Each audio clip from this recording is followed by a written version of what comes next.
Dr. Green lectures throughout the world, and he lives in Freeport, Maine, and he is joining us today. Dr. Green, we're thrilled you're with us. And I am thrilled to be here with you. And good morning, everybody. Glad to be with you today and tomorrow for those of you who are doing both days. It is going to be a very information-packed day today. Tomorrow, we spend a lot of time on video to get into the nuances and technicalities of the model. Today, you get quite the overview of the model. So I'll be talking more today than tomorrow. A lot of information to get through. Let me think of what I want to say before we start. Once again, I'm not going to be looking at the chat while I'm speaking. I'll be looking at the Q&A while I'm speaking.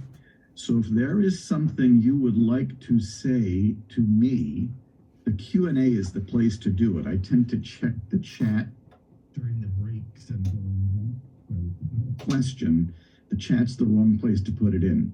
And in fact, as you heard Pilar say, the feedback we get on the chat is that a lot of people find it to be extremely distracting. So any comments from me, any comments on the things that I'm saying, reactions, they're welcome. Just put them into the Q&A, not the chat.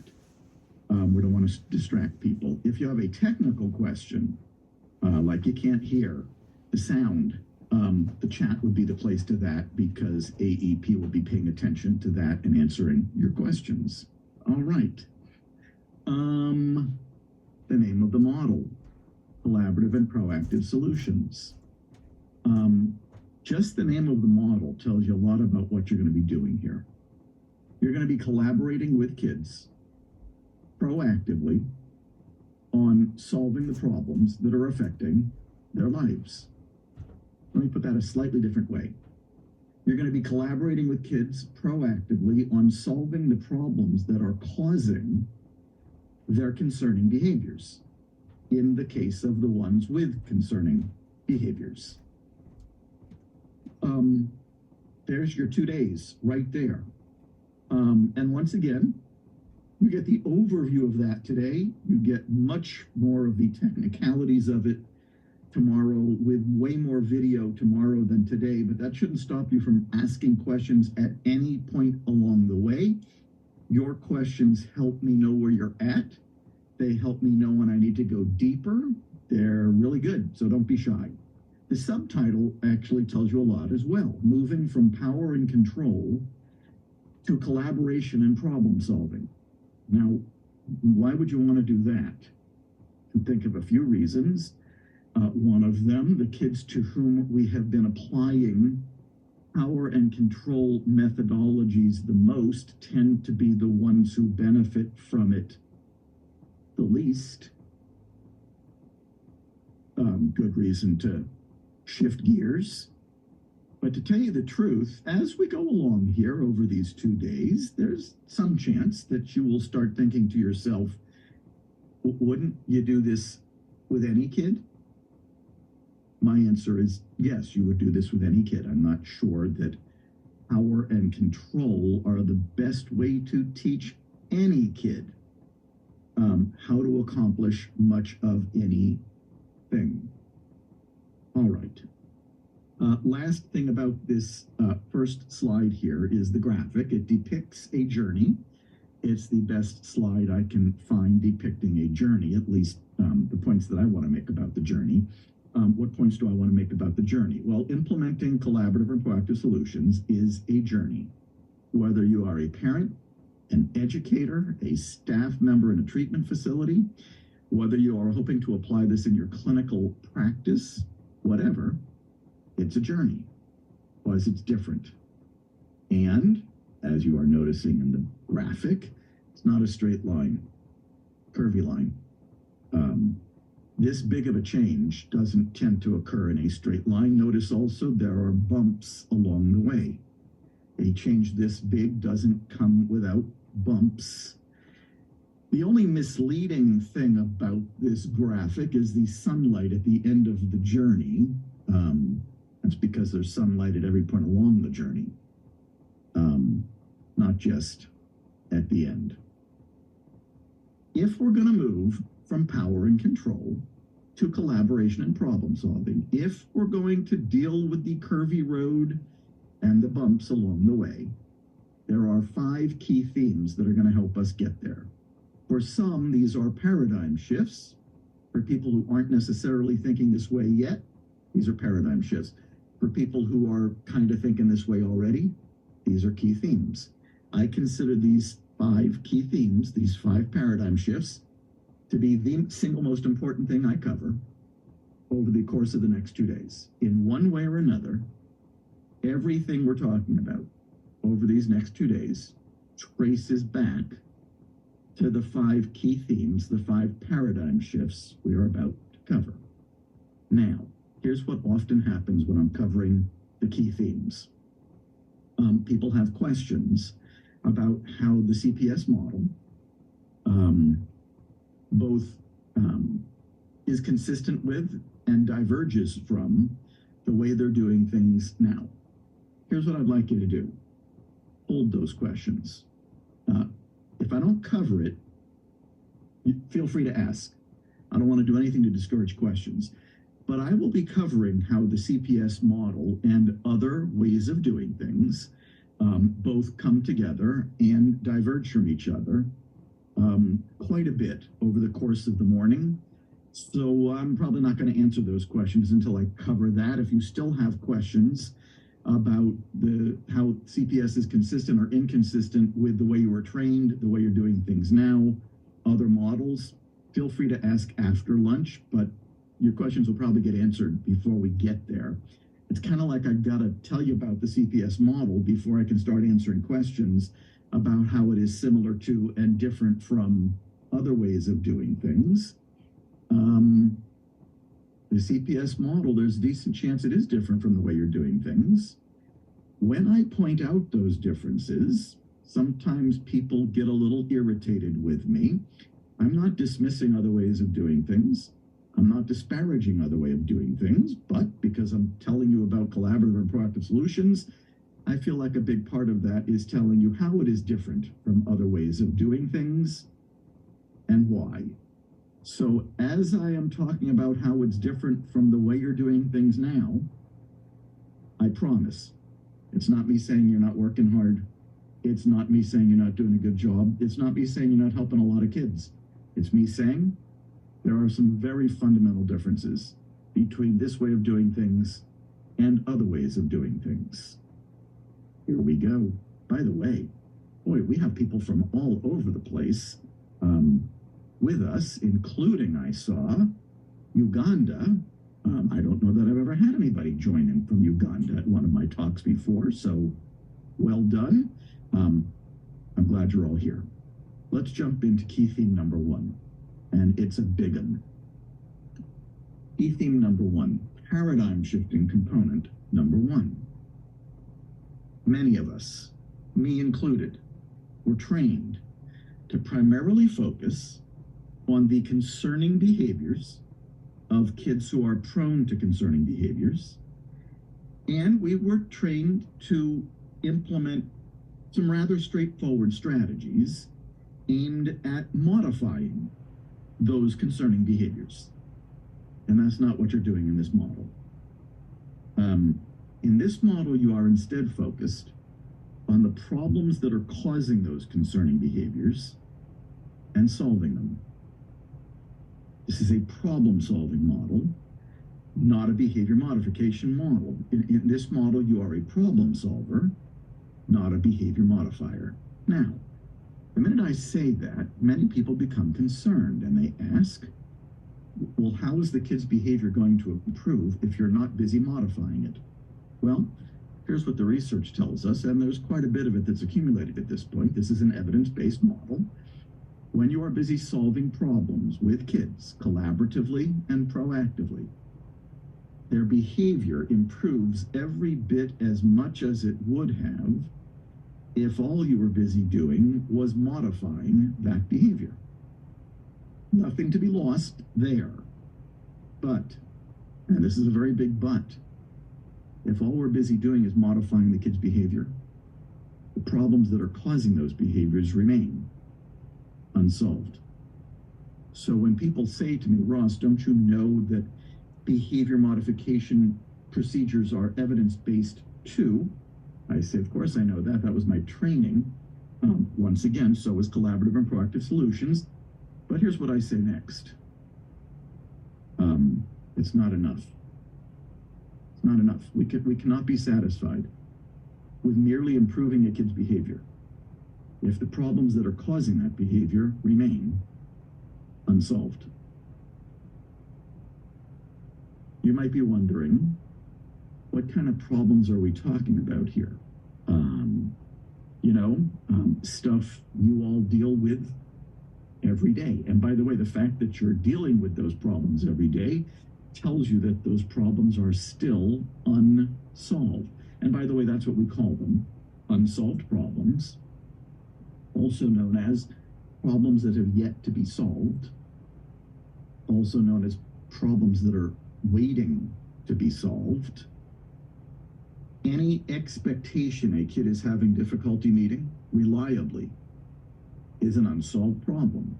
So at home, if you're a parent, that might be things like difficulty, I'm not going to be exhaustive here because I could go on forever, difficulty brushing teeth before going to bed at night, difficulty being home at 11 p.m. for curfew, difficulty getting off the Xbox to come in for dinner, difficulty getting off the Xbox to engage in any other more meaningful aspect of living, difficulty eating what mom or dad has made for dinner.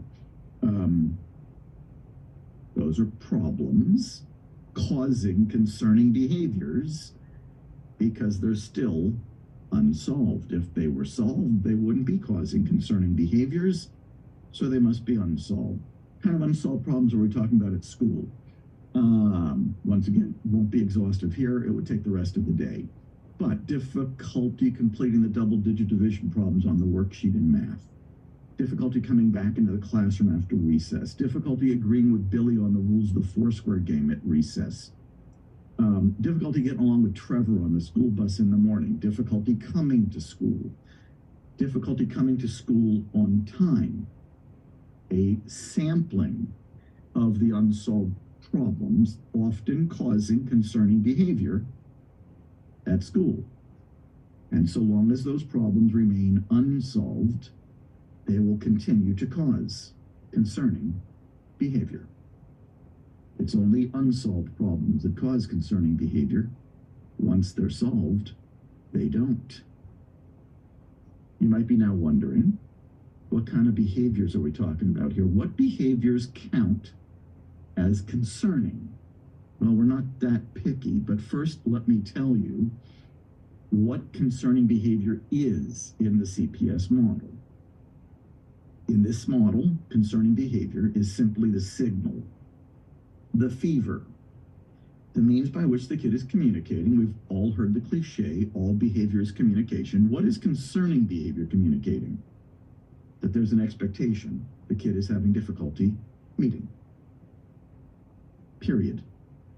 And by the way, I will cement this point home in a few slides, but the expectation is what's early.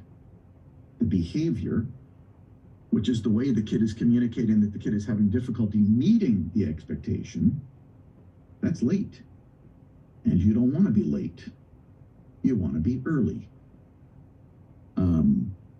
That's what concerning behavior communicates. Now, just a quick point before we talk about what kind of behaviors we're talking about here, which is probably the least important part of what I talk about. Notice on the slide it says not unmet needs. It is true.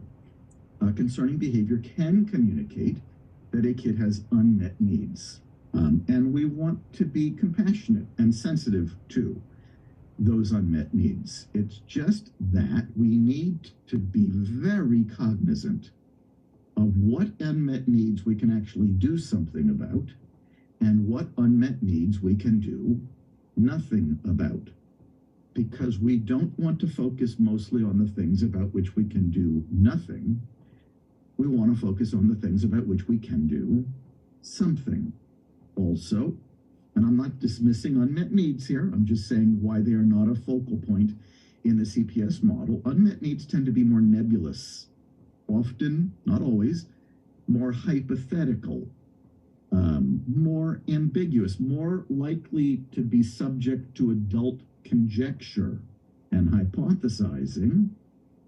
I'm never exactly sure sometimes what needs are not being met. I know exactly what expectations a kid is having difficulty meeting. And I have heard it said that you can't really work on a kid's unsolved problems until their needs are met. And I don't think we should think that way.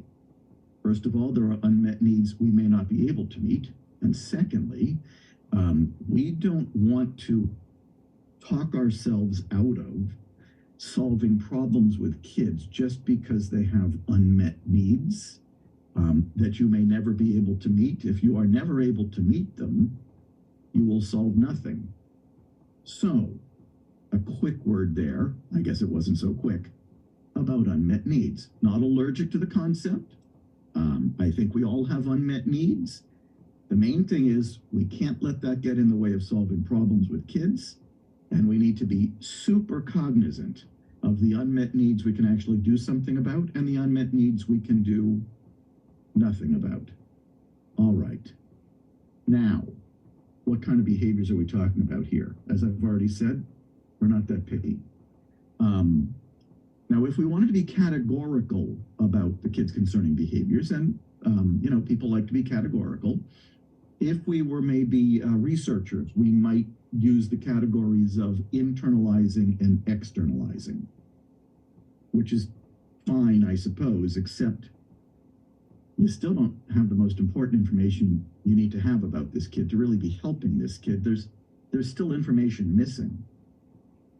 If we were to rely on the trauma literature, we would use the categories of fight, flight, and freeze, which are fine, except that some kids do all three, and more importantly, you still don't know the most important things you need to know about this kid to really be helping this kid. There's still information missing.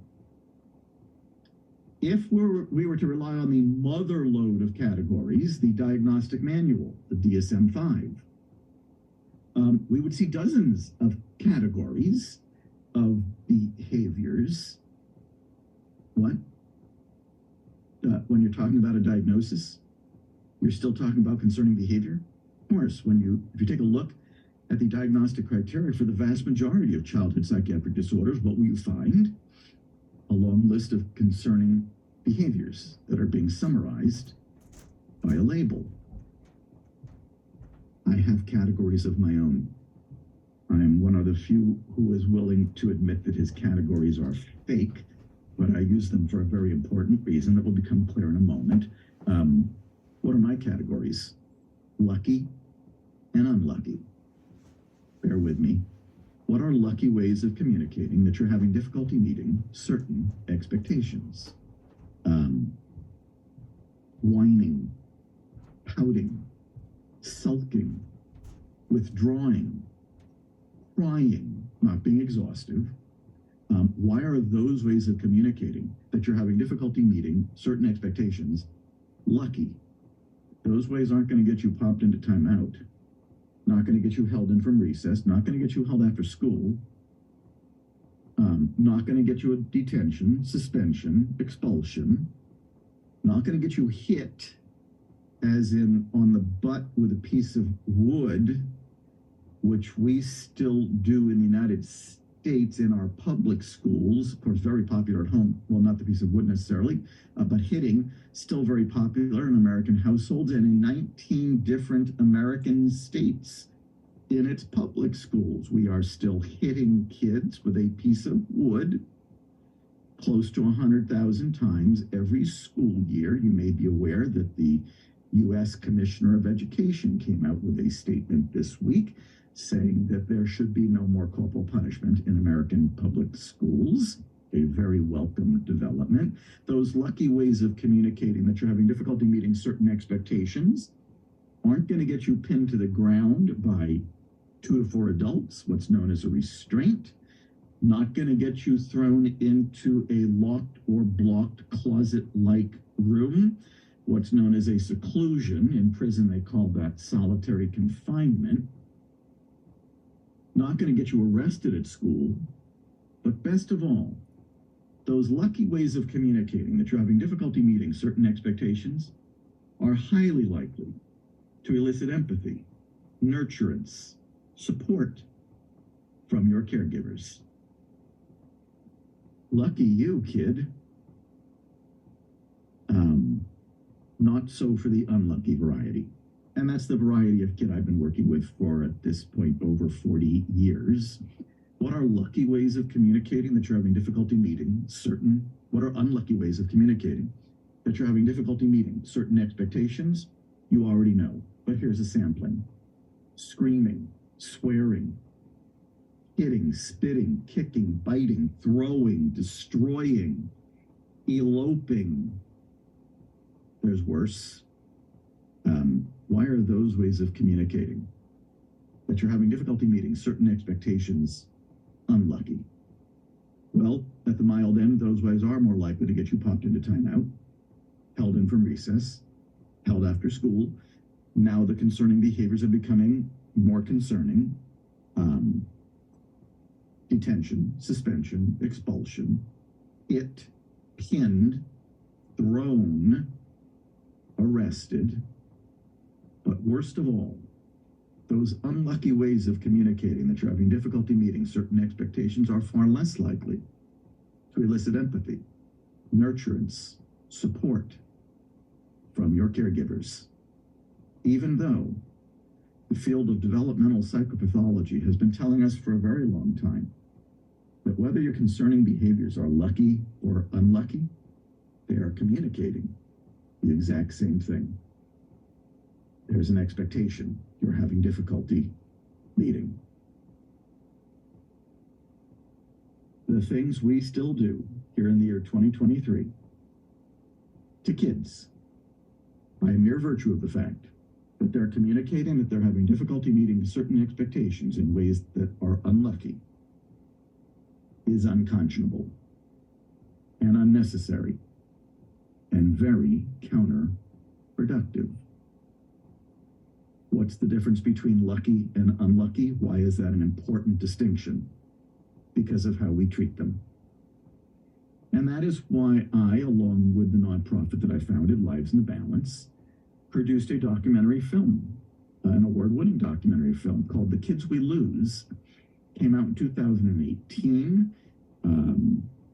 It's a brutal film to watch, but if you haven't seen it, you can watch it straight off the Lives in the Balance website. And when I give you a tour of the Lives in the Balance website at some point over the next 2 days, I'll show you where you can find it and watch it. It can be very triggering for people who have trauma histories, for people who have kids who've been traumatized. So be forewarned. All right, now we've talked about problems and behaviors. And now you know that in the CPS model, you are focused on unsolved problems. They're what's early, not on the concerning behaviors that are being caused by those unsolved problems. That's what's late. Now, if that's the shift, and that's a very, very big shift, we're going to need different lenses, because typically we talk about concerning behaviors, and we're going to need different assessment practices. Because in schools at least, but also everywhere else, you know what primarily gets assessed when we're dealing with a kid who's struggling. We assess the kid's concerning behavior. We do behavior checklists. We do behavior observations. We do a functional behavior assessment, all so that we can come up with something known as a behavior plan, all focused on the signal, the fever, all focused on the ways in which the kid is communicating that they're having difficulty meeting certain expectations, but often not focused anywhere nearly enough on the expectations that are causing those concerning behaviors. In the CPS model, some of you know this already, we use an instrument called the assessment of lagging skills and unsolved problems to give us the information that's been missing. What are this kid's lagging skills? What are this kid's unsolved problems? And that is paradigm shifting component number one, key theme number one. Now, I usually like to pause here to give people a chance to ask questions, respond, react. I am seeing that the Q&A is empty at the moment. Let me give you just 30 seconds or so. If you have any reaction or comments or questions about paradigm shifting component number one, key theme number one, pop it into the Q&A. I had a feeling about that. That key theme often, Miriam is saying there are some problems we cannot help or solve. Miriam, I agree with you completely, although depending on the setting, you should be able to solve the unsolved problems that are occurring in your setting on your watch. If the unsolved problem is occurring outside of your setting and off of your watch, those would be much harder for you to solve. But we'll be talking about that as we go along. Remember, an unsolved problem is an unmet expectation in your setting. The person putting those expectations on the kid is you. Your setting, your unsolved problem. Outside of your setting, possibly not. Kayla is asking, can you re-explain the difference again? One more example of lucky or unlucky concerning behaviors. That distinction is mostly important because of how we treat them, but the lucky ones are things like whining, pouting, sulking, withdrawing, crying. The unlucky ones are things like screaming, swearing, hitting, spitting, kicking, biting, throwing, destroying, running. Key to remember, it's how we treat them that is really the main distinction. All right, more questions. Good, you are not being shy. That is fantastic. Roxanne Green, are we related? Is saying the biggest issue is the lack of the adult's willingness to have a new lens and look inward in order to support the child. You know, I find that moving away from your training is the hardest part. If you've been thinking a certain way for a long time and doing things a certain way in a long time, that makes it harder to shift. And it's that, and if that's the way you were trained, well, you've been thinking that the way you've been doing things for a long time is probably right. That's the hard part. My mentality is this: let's make sure people get different training. Let's make sure we train them up right from the get-go. Then we'll see about the willingness part. My experience actually is that people are willing, sometimes even eager, not everybody for sure, but many people are very willing, downright eager, if we train them differently and give them something different to do than what they, if they just self-reflected momentarily, would acknowledge isn't working for a whole bunch of kids and probably isn't needed for the ones that they think it's working for. I'm very glad you're asking questions.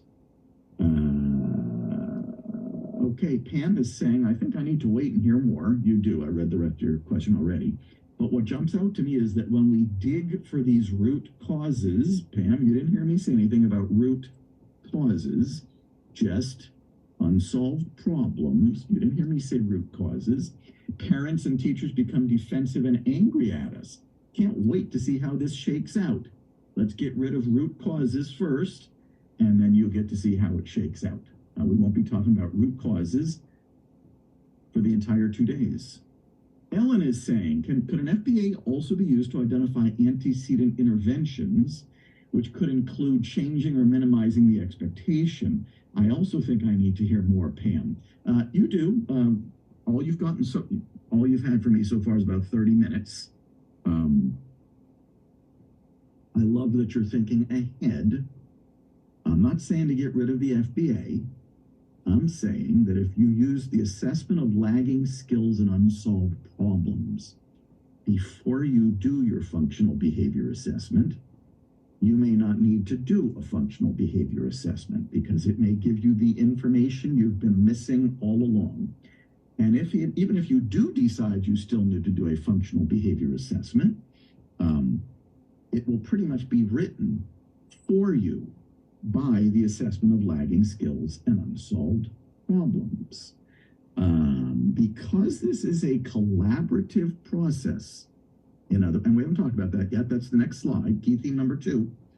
I'm actually not looking for the functional behavior assessment to give me antecedent interventions, because those interventions, if they're in the functional behavior assessment, are interventions that we adults arrive at without any input from the intended beneficiary of those interventions, the kid. So I'm not looking for interventions in a good FBA. I'm looking for good information. What the interventions are going to be, generally speaking, that's going to be between us and the kid. And FBAs typically are written without the assistance of the kid, so I'm not looking for interventions in the FBA. Jacqueline is saying, can you give an example of an unmet need? Hunger, sleep are among the most common. And if you work in a school, hunger you can do something about. Sleep you can do something about in the interim, not over the long haul. Those are 2 unmet needs. People who talk about unmet needs could come up with a much larger list. I don't usually talk about unmet needs, although if I concentrated on it, I guess I could. Roxanne, let me know if we're related. Anne is saying, I'm all in on this way of thinking. I understand best by hearing an example at each topic, like a case study. Anne, your time will come, although not on every single point. What if refusal is the main reason that the expectations are being unmet? Zach is saying, well, here's the deal, Zach. The kid isn't refusing to do the expectation for no reason. The kid is refusing to do the expectation for some reason. So refusing doesn't tell me anything about why the kid is refusing in the first place. As you'll see, refusing would be an insufficient understanding or explanation for why a kid is having difficulty meeting a particular expectation. There's something getting in the kid's way, and refusing doesn't tell me what that something is. Right, I'm not going to read all of these because some of them are just comments, but I appreciate them. Will you talk about how to get others in the school system on board with this mindset? The adults are sometimes the biggest barrier. Michelle, your time will come, possibly at the end of the day today, depending on how fast I go, and possibly at the end of the day tomorrow, just in case today is a slightly slower day. How do we help, Shannon is asking, our paras who do not want to change their mindset? For example, they don't understand why the students act one way with me and do not listen to the para. I still think that's training. As you know, some paras don't receive much training at all. They're thrown straight into the frying pan. So they're going on instinct, not necessarily training. And often paras, I'll be talking about this later, don't even get invited, nor do ed techs, to the meetings in which we are talking about this student and what's going on with this student. So I work with a lot of paras. I actually don't find them to be, I would not say about paras that they don't want to change their mindset. I would say that we need to help them change their mindset, and they're not going to do it through a pithy one-liner. They need to be trained just like all of us do. Julie is saying FBAs will not always be necessary because the focus is more singular than environmental focus. Just a thought, I often find that if you're using the assessment of lagging skills and unsolved problems, you don't actually need to do the FBA. Once again, as I already said, if you do decide you need the FBA, it's going to write the FBA for you. Okay, Megan is asking, does this start in best practice as a tier 1 approach?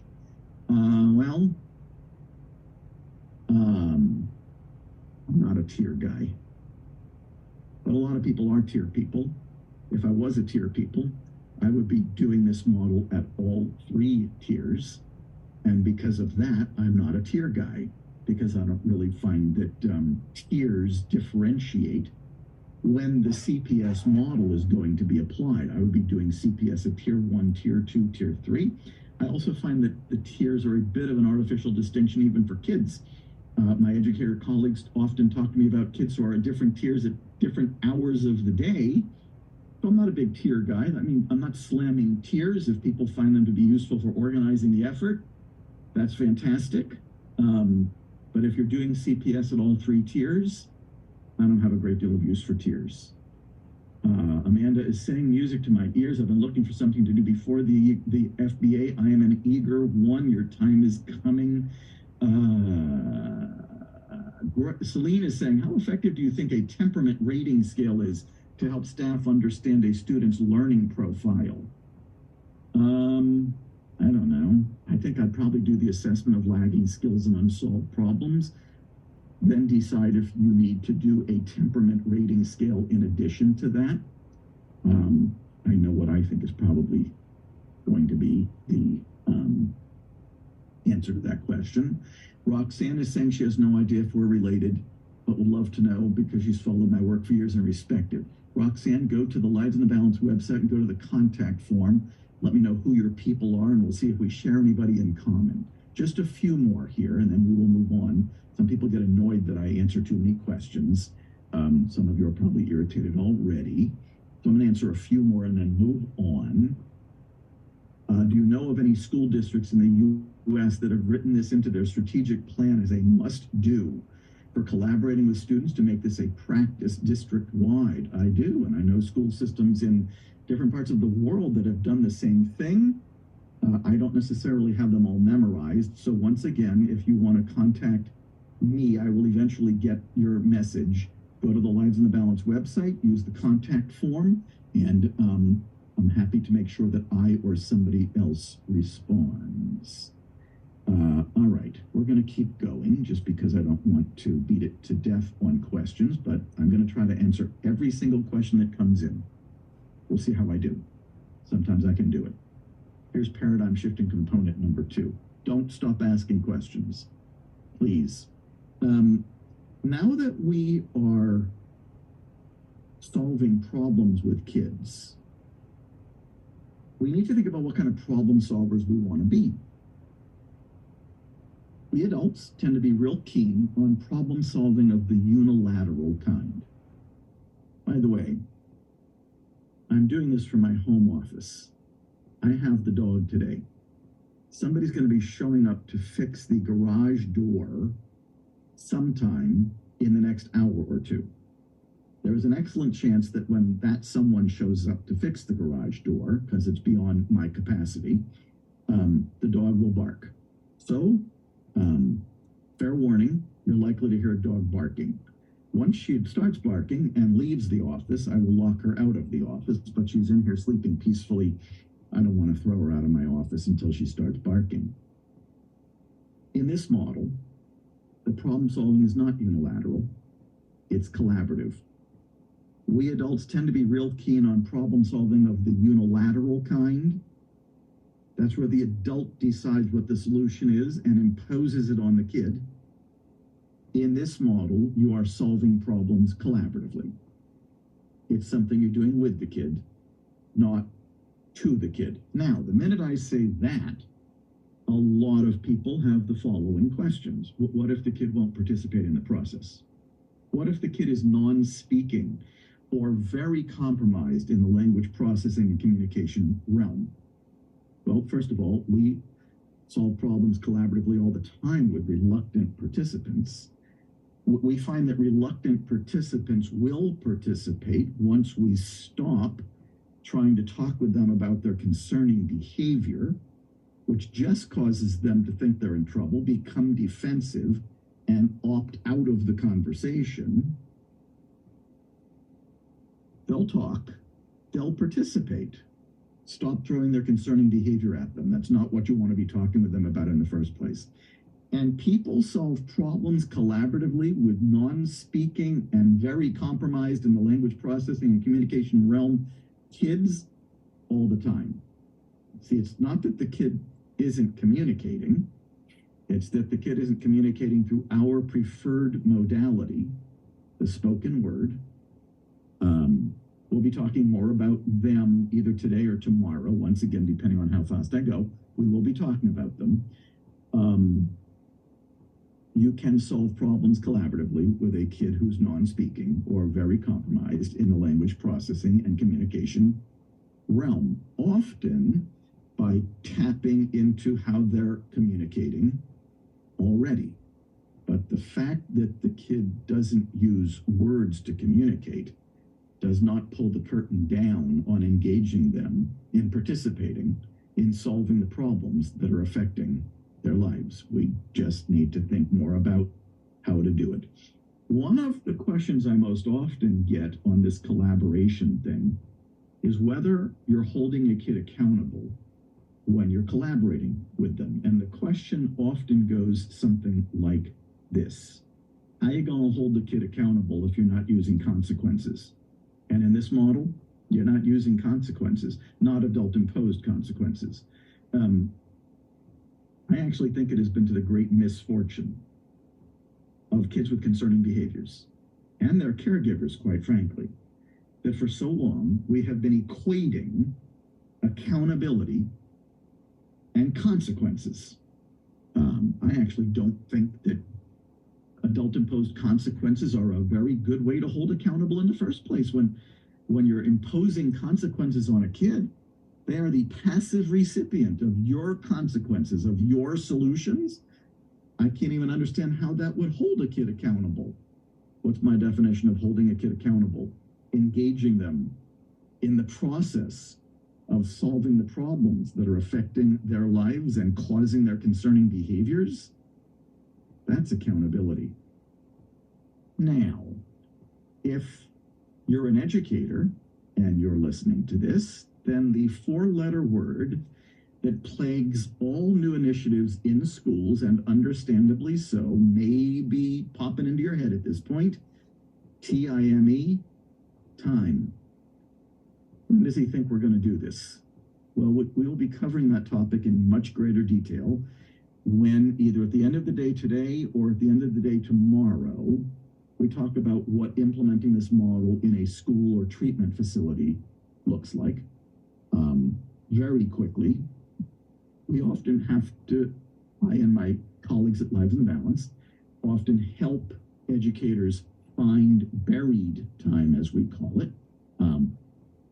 Many people get irritated with me when I say buried, especially post-COVID, where there seems to be no time and where we are so short-staffed and have way more kids than we did who feel like they are out of control. And yet, even post-COVID, we are helping educators find buried time, time that exists, that could be used to solve problems with students. More often, we are helping schools create time. Once again, we'll be talking much more about that as we go along here, just not right now. Key point on this slide: the problem solving is collaborative, not unilateral. Something you're doing with the kid, not to the kid. We'll be talking about time. We'll be talking about how you use the model with kids who are non-speaking or very compromised in the language processing and communication realm. We'll be talking about how you do it with reluctant participants. All that is to come. Do you have any questions about the collaboration piece besides those things which are coming? Give you a second here.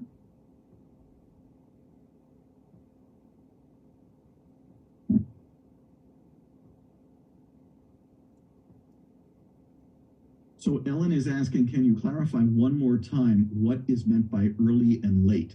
Ellen, I'm going to put you off until the next slide because you're going to get a huge dose of it on the next slide. Jesse is pointing out that many of the unmet needs I face working in a school in a very poor community have to do with zero parental support at home. And here's the deal. I do want to be sympathetic to that. I want to be aware of that. I also know that there may be nothing you can do about that. also want to point out that you have students who are doing very well in your school, and it is some of those students who also have zero support at home. Yes, I get it.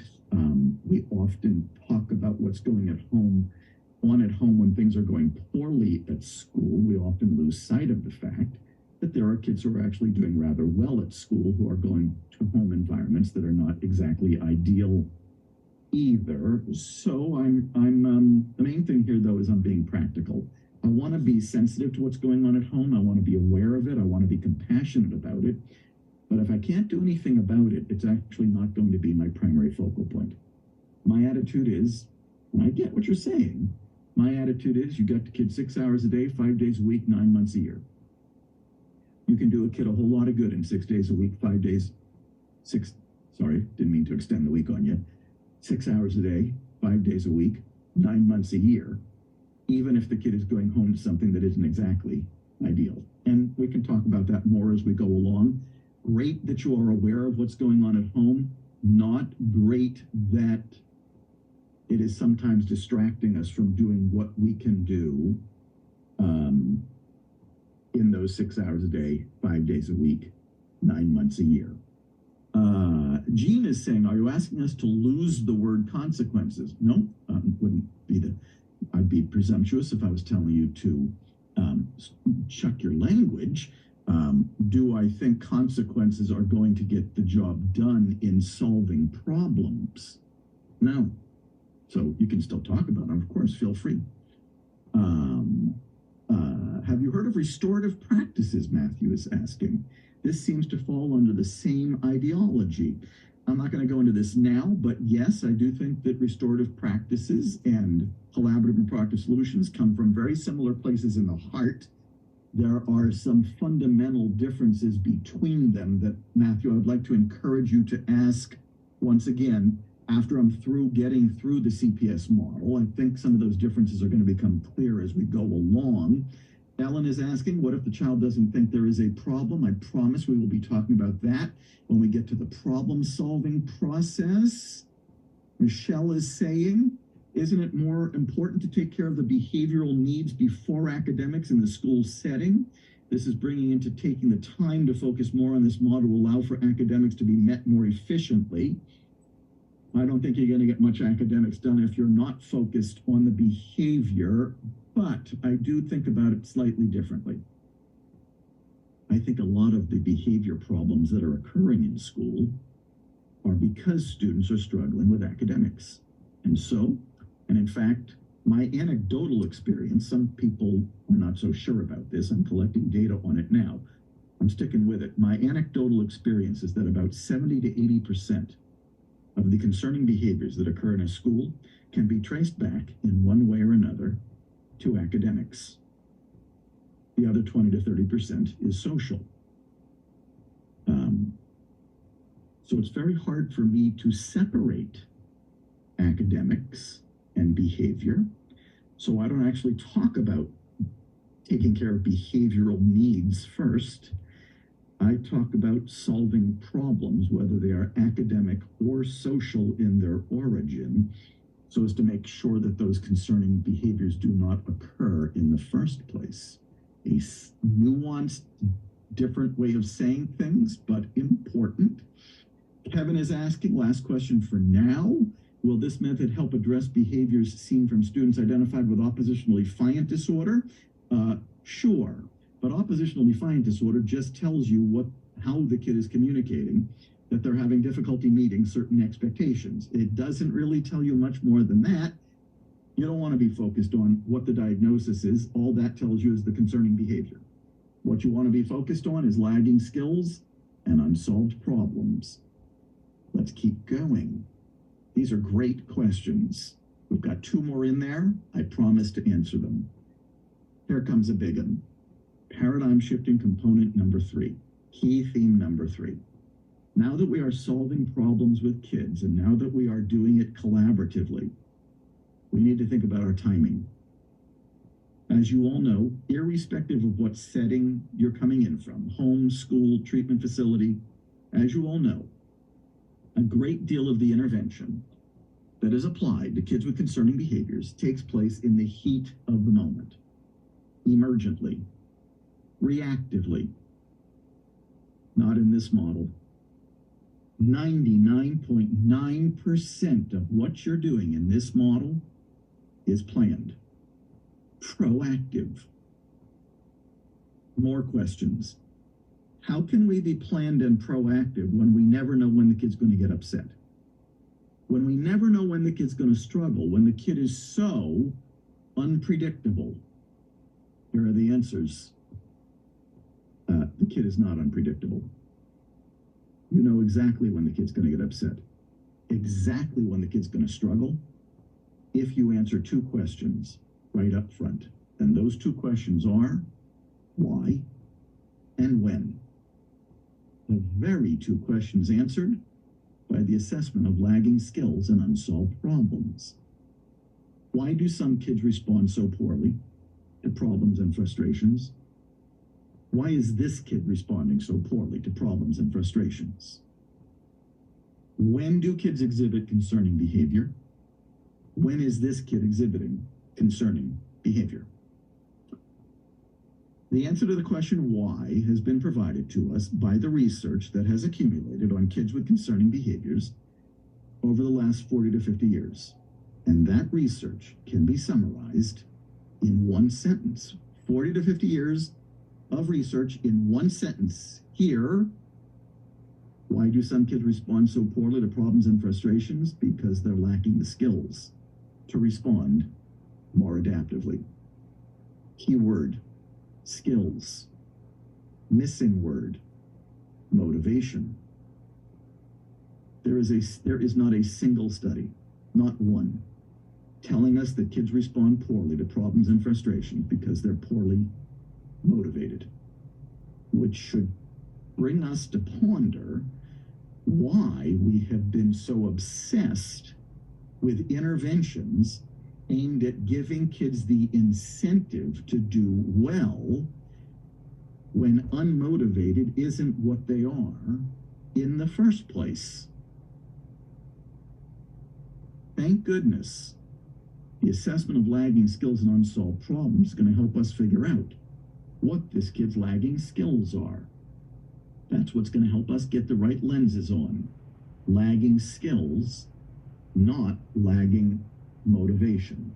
So you're probably wondering now, what skills are we talking about here?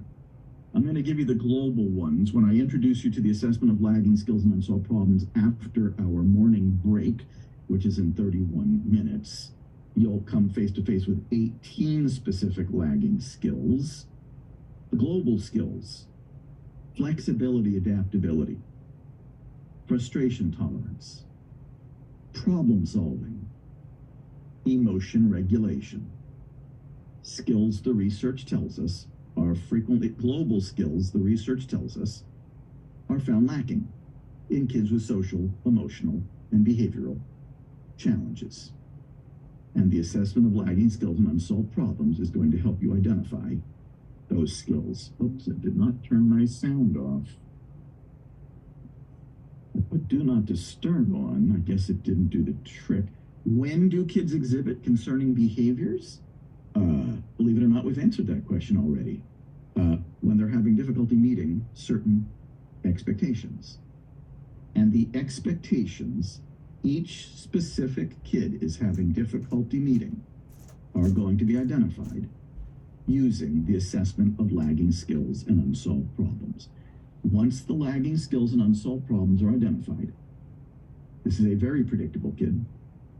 There are almost no surprises left, and intervention can be almost exclusively proactive. Now let's pause for a second. I'm not done with this proactive theme yet. In fact, I'll probably annoy you, the slide after the next one. But the next one helps you very clearly understand what's early and what's late. It's the one after that that can be a little annoying for people. But make sure that you're listening to what I'm actually saying. Now, what was I going to say? Oh, let's pause for a second and imagine a school culture, a school climate, a household culture, household climate, treatment facility culture, treatment facility climate. That when a kid is struggling, people are focused exclusively on the expectations the kid is having difficulty meeting rather than the concerning behaviors that are being caused by those unmet expectations. Can you imagine that? We need to be able to imagine that. I can imagine that because we have schools and treatment facilities and families that are there. We need to start imagining what that will look like. And I can tell you this, the assessment of lagging skills and unsolved problems is going to be a very big part of getting us there. Imagine this, a school, family, treatment facility, that when a student is struggling and when the problem solving is going on, that problem solving is almost exclusively collaborative, not unilateral. Can you imagine that? I can. We have schools and treatment facilities and families that are there. It's not unimaginable. Finally, imagine a school culture, school climate, family culture, family climate, treatment facility culture, treatment facility climate that is so out in front of expectations kids are having difficulty meeting that intervention is almost exclusively proactive. Can you imagine? I can. We have schools, families, and treatment facilities that are there. We have to start using our imaginations. That's what's going to help us move forward. And those key themes and the assessment of lagging skills and unsolved problems are what are going to help us get there. Now I'm going to look at your questions again after 2 more slides, but I want to cover these. I want to stick with the proactive theme here for 2 more slides. This is a big one. This is the sequence of restraint and seclusion. Another set of practices that are used close to 100,000 times every school year in American public schools, but you may not be aware of this. There's legislation pending in 8 to 10 states at this point, aiming to dramatically reduce or completely eliminate the use of restraint and seclusion. But this is not just the sequence of restraint and seclusion. This is the sequence of all punitive, exclusionary, disciplinary practices. What you're seeing on this graphic is 5 bubbles, each depicting a part of the sequence. It's a downward sequence that's actually symbolic. The sequence of restraint and seclusion and all other punitive, exclusionary, disciplinary practices. You're also seeing that one of the bubbles is blue, the other 4 are red. In blue, everything that's early, true crisis prevention. In red, everything that's late, crisis management. Once again, you don't want to be late, you want to be early. You don't want to be in crisis management mode, you want to be in crisis prevention mode. So what's early? The blue bubble.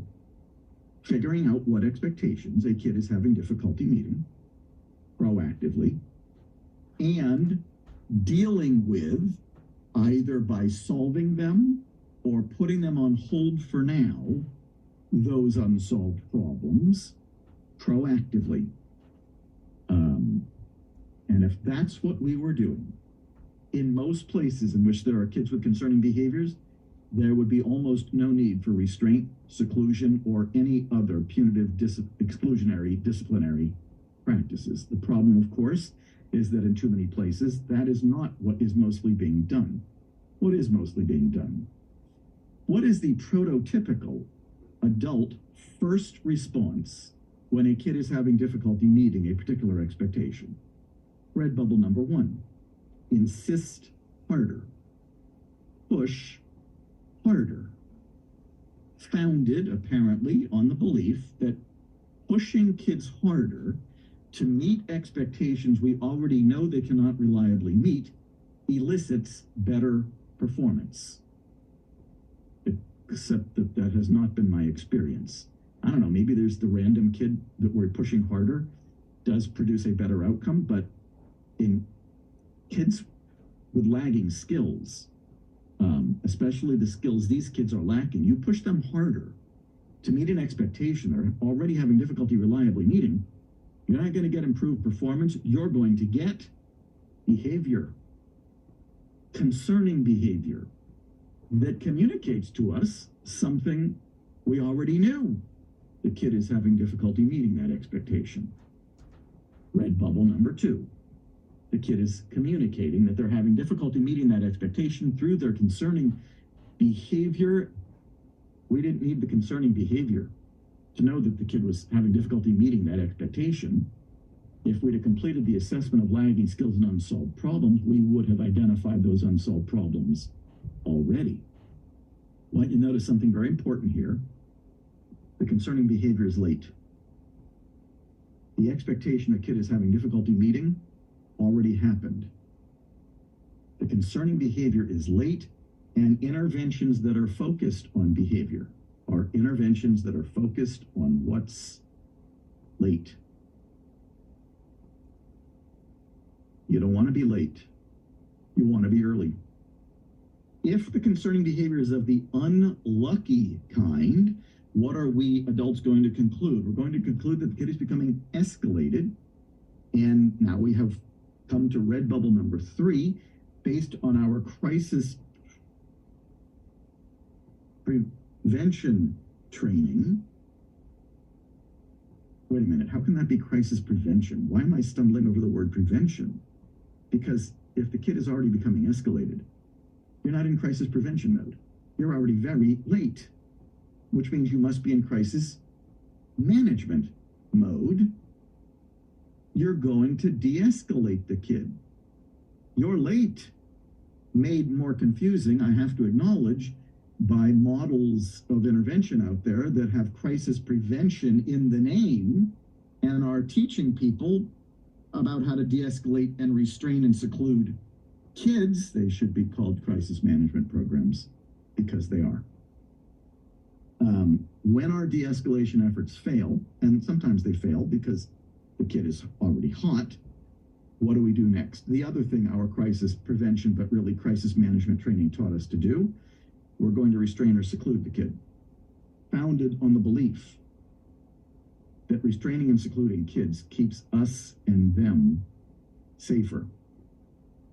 There are no data whatsoever, not one study, supporting that belief. And in fact, my anecdotal experience, as well as the research that I'm aware of, where we know that kids have died being restrained and secluded in 30 different states, it is when we are restraining and secluding kids that we and they are actually more likely to get hurt. This is a very important graphic because it helps us fully appreciate what's early and what's late. But now the irritating slide, because on this slide, this is my non-exhaustive list of what's late. And there are some very common practices on this list that we often deploy without even recognizing that they are late. But they are late. Bear with me. Once again, this is the most annoying slide in the deck, but it's really important. And I'm not allergic to some of the things that are on this list. I just think we do them way too often and don't recognize that they are late. We spend a lot of time teaching kids to ask for help. Apparently that's what we want them to do when they're struggling, which is all well and good, but the minute you hear the word when, you know that you're late. By the time the kid is asking for help, what they're struggling with, what they're asking for help with has already happened, which means we're late waiting till it's late before that intervention kicks in. Now, once again, I have no allergy to kids asking for help. I just think we could be more proactive about it. We don't have to wait for the kid to ask for help. We could identify the expectations they're having difficulty meeting way before that and not run the risk that they're going to become escalated before there's even a snowball's chance of them asking for help. Asking for help, is late. Taking a break is late. very common practice in schools these days. If a kid starts to struggle with a particular task, we give them a break. I'm not allergic to that. And I'm especially not allergic to planned breaks. Work for 10 minutes, take a break for 2, work for 10 minutes, take a break for 2. But taking a break is late. When are we giving kids the break? When they're already struggling with a particular task. I've worked with kids who were getting 30 to 40 breaks a day, and not a single problem was getting solved, because taking a break doesn't solve any problems. My mentality is 30 to 40 breaks on Monday simply guarantees 30 to 40 breaks on Tuesday, because taking a break is late. It is not a problem-solving strategy. Calming. Are you annoyed yet? I'm not trying to annoy you. I'm just trying to make some points. Calming corners are late. When does a kid access a calming corner? When they're not calm. When are they not calm? When there's an expectation they're having difficulty meeting. I've worked with kids who are accessing the calming corner 20 to 30 times a day. Not a single problem was getting solved. Because number one, calming corners are late, and calming corners don't solve anything. All right, here's the one that bothers people the most. Coping strategies. Now, coping strategies, by definition, aren't necessarily late. The coping strategies we often emphasize in what we're teaching kids are often late. We're teaching kids, we are I'm not even remotely allergic to coping strategies. Coping strategies, good. Teaching kids mostly what to do once it's already late, not good. We are teaching kids to take deep breaths. We are teaching kids to count to 10. We are teaching kids to recognize what color they are once they're already dealing with an unsolved problem. What I'm saying here is not that coping strategies are bad, not that we should not do them. What I'm saying is 90% of the coping strategies we should be teaching kids are what they should do proactively so they don't get frustrated in the first place, rather than what I think should be the 10%, teaching them how to deal with frustration once it already happens. That's the point that I'm making. And you might be wondering, what skills are those? Anticipating and solving problems. Yes, I'm biased, but I want to be teaching kids and helping them become skilled at what to do before they get upset, not on how they're going to handle things once they're already upset. De-escalating late. Blocking kids who are de-escalated with pads, late. Better than restraining and secluding, which are late and late. But let's not lose sight of the fact that blocking kids with pads requires that the kid become escalated in the first place. Disciplinary referrals, late. Detention, suspension, expulsion, paddling, late, late, late, late. We don't want to be late. We want to be early. And we need to make sure that our structures and our systems promote being early rather than formalize what we're going to do once it's already late. And we need to make sure that the way we're training people coincides with our desire to be early rather than late. Okay, let's see who's irritated. Or maybe not. That's more of a joke. It's a long one here because I want to cover the other two key themes before we're done. Anonymous is saying, I 100% understand why I should put expectations on hold to focus on problem solving, but if my students don't earn grades, they fail. That's just how the school system is set up. So if the student's difficulty is resulting in work avoidance, how do I help both him move forward academically and help him problem solve at the same time? Anonymous, your time is coming, but you're a little early. What I'm going to say quickly, though, is you're not putting every expectation on hold. You're problem solving some, but the expectations you're putting on hold are expectations the kid isn't reliably meeting anyway. And I just do not see the point. I get it. That's how schools work. If they don't get grades, they fail. But if they're not meeting the expectation anyway, they're going to fail. Putting expectations on kids that they're already not reliably meeting and causing concerning behavior, that's the part that doesn't make sense. So what we're really talking about here is the wisdom of prioritizing. Prioritizing good.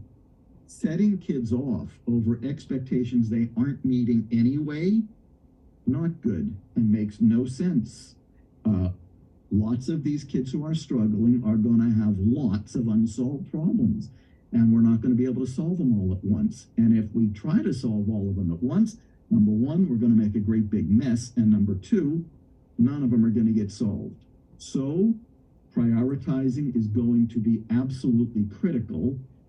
Yes, prioritizing is critical, especially if we want the kid to get grades so that they don't fail. Any other questions I want to answer now? I'm going to answer this one. Anonymous is asking, how do you identify and prioritize lagging skills with students with intellectual disabilities? There are often many academic challenges. Well, it's not the kid who's identifying the expectations they're having difficulty meeting, it's the adults. And hopefully the adults know what their expectations are and know which ones the kid is having difficulty reliably meeting. And kids with so-called intellectual disabilities have unsolved problems, and kids who don't have intellectual disabilities have unsolved problems. Kids, irrespective of their intellectual ability, probably have expectations they're having difficulty meeting, so the intellectual disability part doesn't actually change very much at all.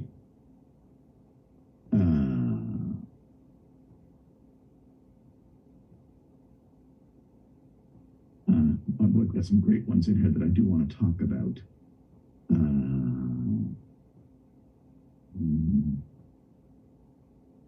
Rebecca is asking, so are students never expected to struggle or experience frustration? Isn't that a normal part of life that they need to learn how to cope with? Yes, it is not bad 10% of the time to teach kids how to cope with frustration. It is far more productive to teach them how to identify, anticipate, and solve the problems that could cause them frustration instead of them having, when they are already becoming escalated, to deploy strategies so they don't become escalated any further. Nope, life is full of frustrations. Yes, they need to learn how to cope with it, but if you said to me, what's the best way to cope with the frustrations that are inevitable in life, my answer would be anticipate them and solve them before they happen. Let me give you an example that may or may not be a good example. I fly a lot. My opinion is that airlines have become slightly less reliable since COVID and are still not so great. So when I'm gonna fly, I'm already anticipating, way before I get to the airport, that my flight could be delayed, canceled, that I might have a missed connection.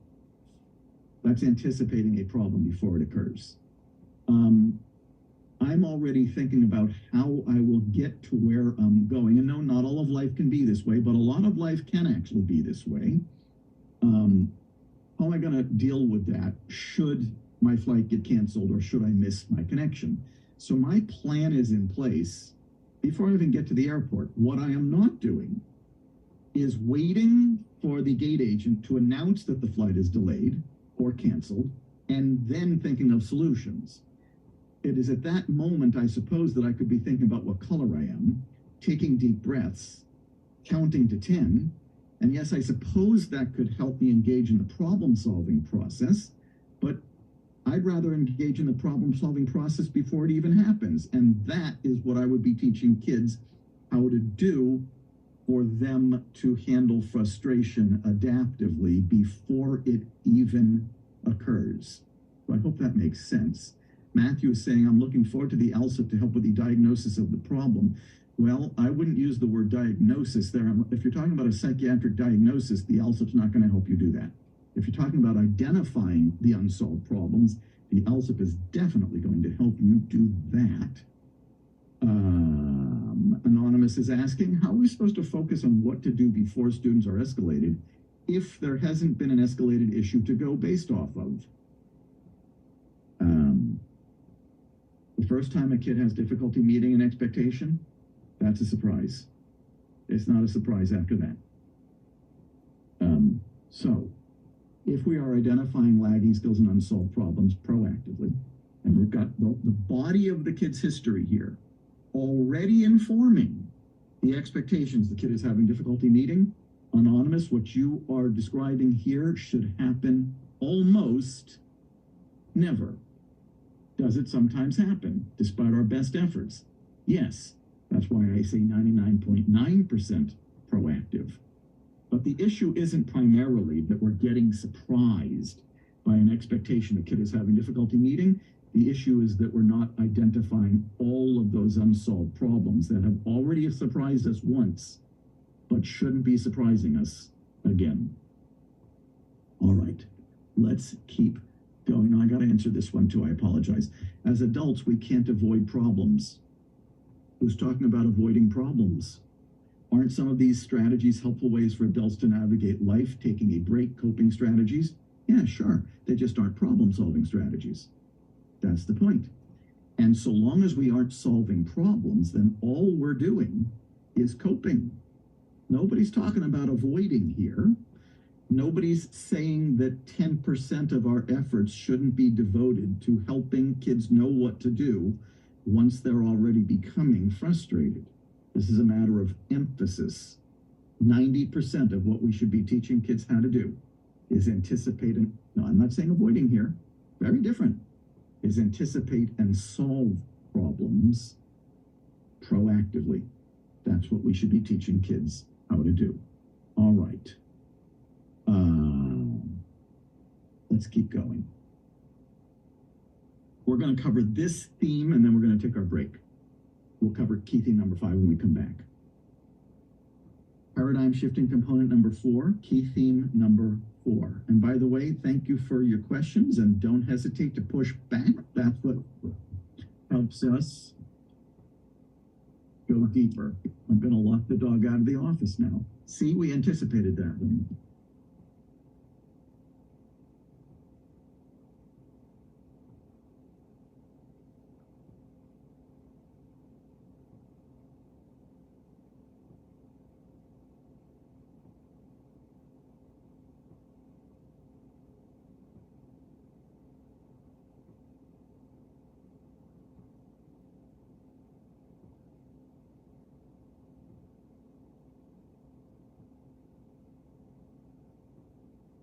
Sorry about that.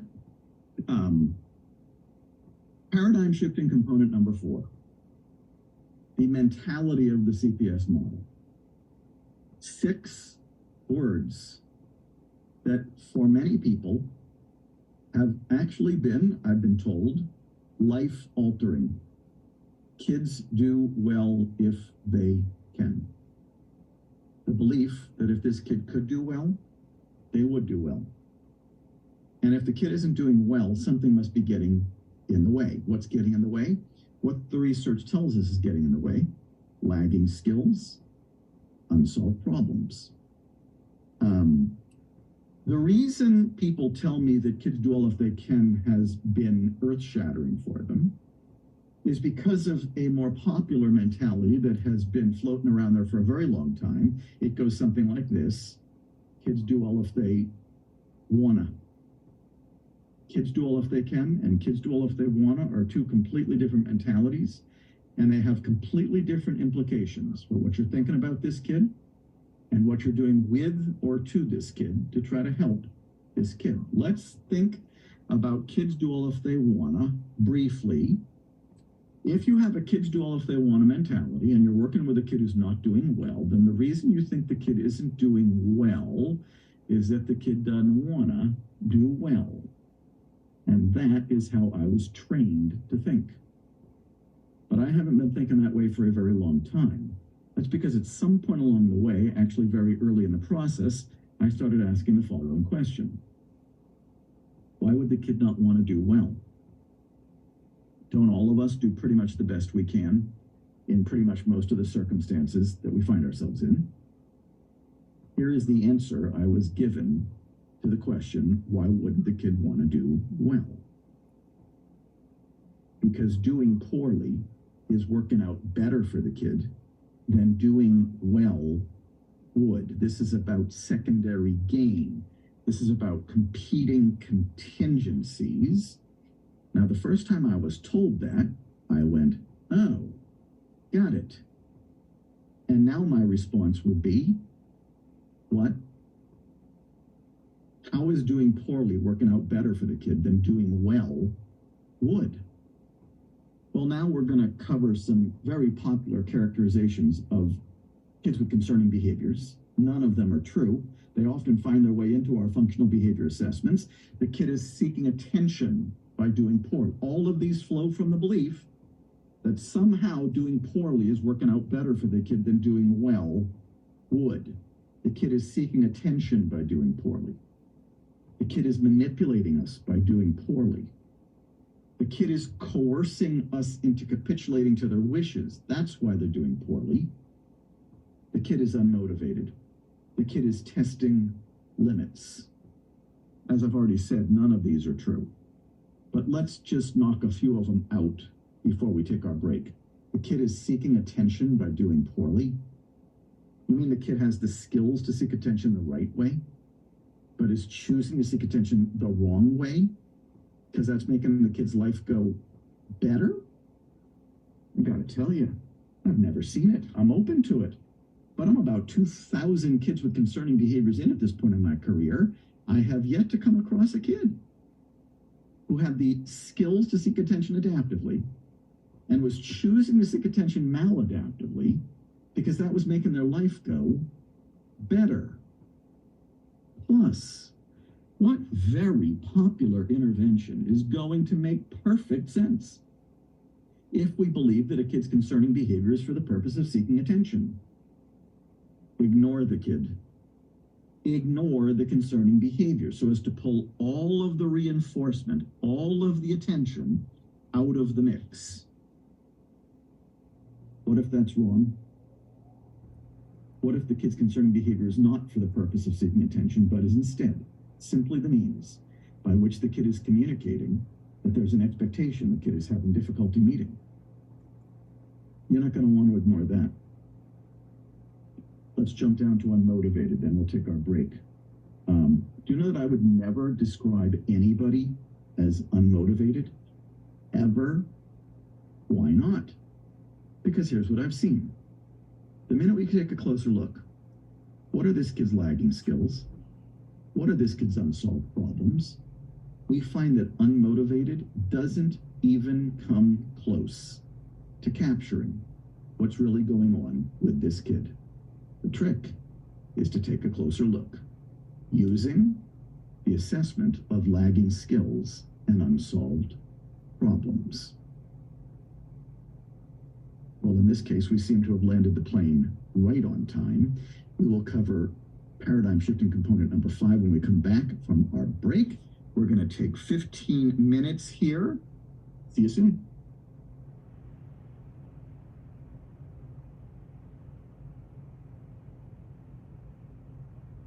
Okay, everyone, I'm going to put up our slides, but just a reminder, if you are part of NASP, the code will be on the slide. It's also RG, and I will also put it in the chat.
everyone who's there that can hear my voice, I'm going to just make a quick announcement about the course evaluation. I will do this also at the end of the day, but there are some questions in the chat that I want to make sure if you can hear it. So there's one course evaluation. That course evaluation is due at the end of day 2. So it's one evaluation for both days. Within that course evaluation, the very first question is, like, do you belong to any organization? So we list all the different organizations that we're accredited through. And when you select on the one that you want, it will open up the rest of the questions that are specific to that course about that organization. If you just need a certificate, there's a question for that. You click on certificate and it will direct you to the questions that you need. So there's one course evaluation. The first question asks all the different accreditations that we have. If you have one of those, click on that and that will take you to all of the information that you're required to share with us in order to get credit with that organization. Hope that clarifies. Again, I'll say it again. We've tried to make it as easy as possible, but there's a lot of them. So sometimes it's not as easy as we think. So, okay, thanks. Enjoy the rest of your break.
And welcome back. I love the break timer. Lets me know when to start. Okay. By the way, why is kids do well if they can versus kids do well if they wanna such a critical distinction? Because if you think a kid isn't doing well because they don't want to do well, I can actually only think of one thing for you to do. Make the kid want to do well. How do you do that? The tools of that trade are familiar to all of us. I was trained in them formally. You punish the behaviors you don't like so to see less of them. You teach, reteach, and reward the behaviors you do like so as to see more of them. And you are now in the business of making a kid want to do well, founded perhaps on the belief that the kid didn't want to in the first place. If those practices are founded on any beliefs whatsoever, I and my colleagues at Lives in the Balance, we work with a lot of schools, a lot of inpatient psychiatry units, a lot of residential facilities, a lot of prisons. Whenever we ask them, why are you still doing what you're telling us isn't working? The number one response is, well, because that's the way we've always done it. Here's my attitude. If the way we've always done it hadn't been working for the kids we've always done it to, we've got to stop doing it and do something different. That's why I'm so glad you all are with me for these 2 days. Paradigm shifting component number 5. Doing well is preferable. Now, for me, that's a statement of the obvious. Of course, doing well is preferable. A preference for doing well explains why most of us do well most of the time. We prefer it. The difference the same is true of kids with concerning behaviors. They prefer doing well too. The difference between a well-behaved kid and a kid with concerning behaviors is not that the well-behaved kid prefers doing well and the kid with concerning behaviors doesn't. That is incorrect. It's that the well-behaved kid has skills that the kid with concerning behaviors is lacking. Picture this. If you're an educator, you won't have any trouble picturing this. Two kids seated at a desk, both of them struggling with the exact same math task. Apparently, both of them are lacking some skills in math. Otherwise, because kids do all if they can, they'd be doing the math task. But one of them is very calmly raising their hand and saying, "Can I get some help over here?" The other just tipped over the desk and ran out of the room. What's the difference between those two kids? Well, the equalizer is the fact that they're both apparently lacking skills in math. But one of them is lacking some additional skills: flexibility, adaptability, frustration tolerance, problem solving, emotion regulation. And we have just arrived at a very important fork in the road. On the one hand, we could, if we take one fork, teach and reteach the kid what to do instead of running out of the room and tipping over the desk, and reward them when they do the replacement behavior. We could, I suppose, in some places we still would, punish the kid for tipping over the desk and running out of the room. And maybe you'd make a dent in the desk tipping and running behavior, but the kid still doesn't know how to do the math. Here's the other fork. Solve that problem collaboratively and proactively with the kid. And now, two things have happened. The kid can now do the math, and the kid isn't tipping over the desk and running out of the room over the math they can't do anymore. I often find that when people start solving problems collaboratively and proactively, they find that a lot of their focus on behavior and the interventions that were focused on behavior weren't necessary in the first place. Okay, let's answer a few more questions before we move on, and then we'll move on.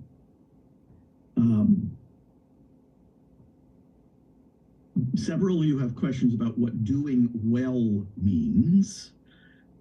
To keep things simple, because doing well is sort of a more philosophical question, doing well could mean doing well by whose standard, by who makes that decision about what doing well means. For our purposes here, let's keep it simple.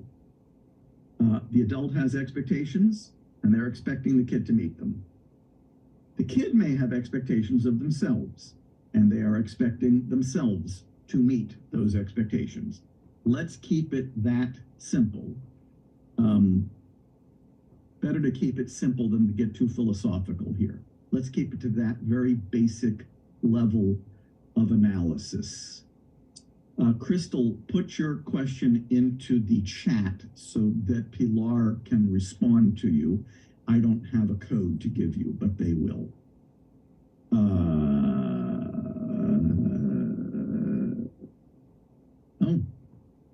Kimberly is saying, as an elementary school special education teacher, I often hear from teachers after student number 1 has a physical episode and then student number 2 has his or her first physical episode, the general education teacher will often respond saying that student number 2 is just copying the first student's behaviors. How would you respond to that? I would say that apparently both students have problems that need to be solved. And why don't we use the assessment of lagging skills and unsolved problems to identify those problems and solve them, and then we won't have to worry about whether number 2 is copying number 1. That's what I would say. Matthew is asking, have you noticed in your work if solving problems with students who are 4 to 5 years old is more difficult because they may lack certain language skills? Actually, chronological age is not the main determinant. I've worked with 3-year-olds who were more able to participate in the problem-solving process than some 17-year-olds. There are tons of 3, 4, 5-year-olds most in fact, who are able to participate in this process. It's language processing and communication skills more than chronological age. And 3, 4, and 5-year-olds have sufficient communication skills to participate in this process most of the time. Finally, just for now, Nadine is saying, I agree with this paradigm wholeheartedly, but I'm not opposed to the idea of attention seeking because I see it as a form of communication rather than something negative or something that is being done purposefully. Nadine, I wish that everybody thought that way. If everybody thought that way, we'd be okay. But my experience is that most people don't think that way. Attention seeking is viewed as a negative thing or something that's being done purposely, not as a form of communication. And so I think, Nadine, that you get 10 points for being unique. I worry a lot about the negative implications of saying that a kid is exhibiting concerning behavior for the purposes of seeking attention because of what that leads us to do next. So long as attention seeking isn't interpreted the way you're saying, attention seeking is going to lead us down the wrong road. Christina's asking, does this shift from kids to adults? For example, seniors in high school would fall under kids do all if they can. I believe they do, but just clarifying. Christine, I'm glad you clarified because it's not just kids who do well if they can. Adults do all if they can. Parents do all if they can. Educators do all if they can. Staff in treatment facilities do well if they can. The guy who just fixed my garage door that wasn't broken in the first place, it turns out, does well if he can. And high school seniors do well if they can.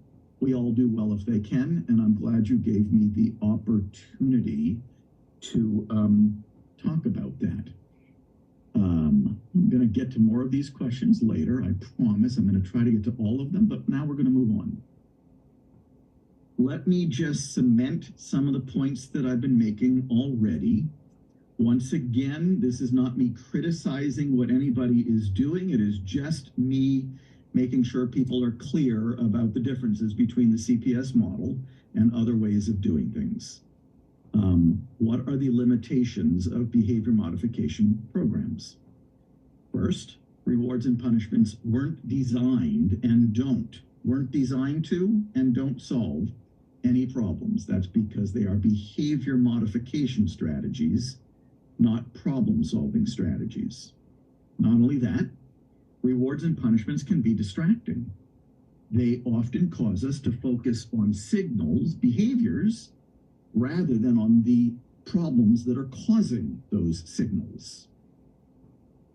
Oftentimes, when we are modifying behavior, we actually never find out what's getting in the way of a kid meeting a particular expectation because we're not focused on the expectation, we're focused on the behavior instead.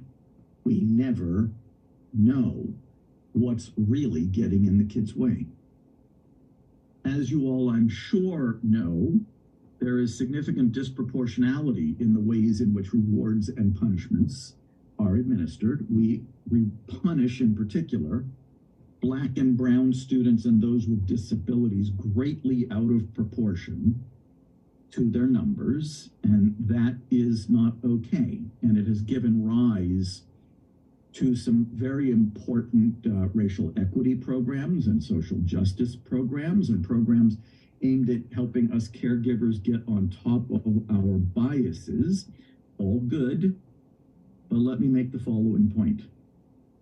There wouldn't be disproportionality if we weren't using punitive exclusionary disciplinary procedures in the first place. They're good for nobody.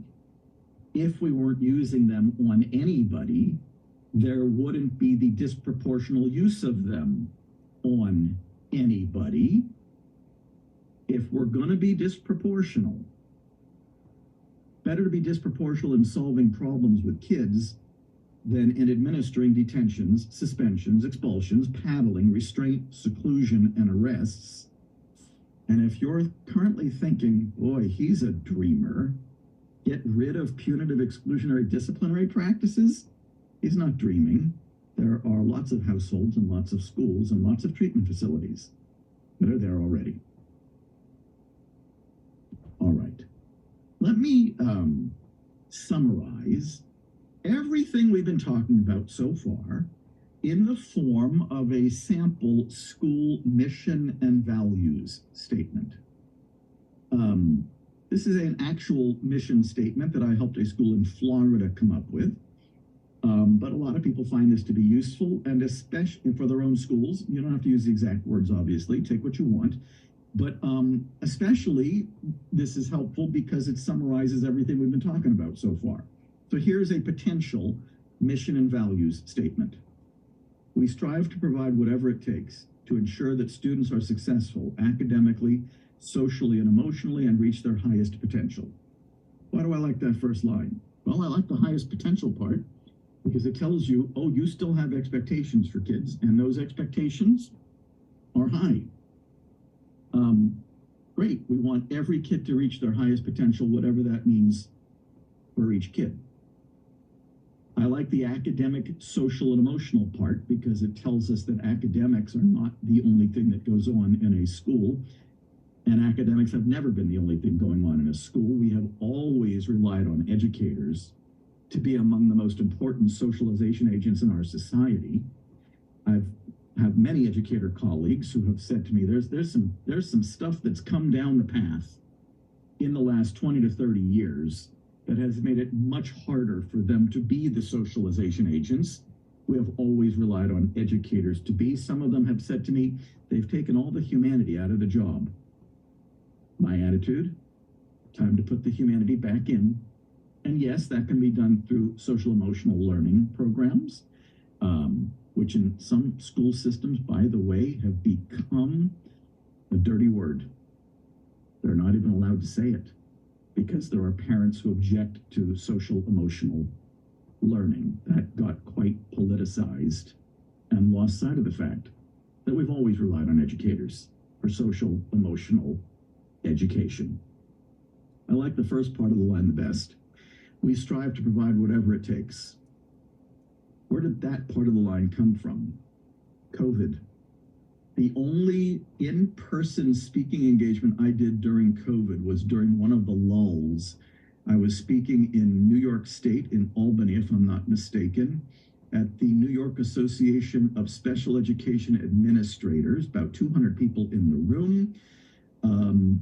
And I asked them what was better about the pandemic, which seemed like an odd question, except this was just a keynote for an hour and a half, but for 45 minutes, these special education administrators were telling me what was better about the pandemic.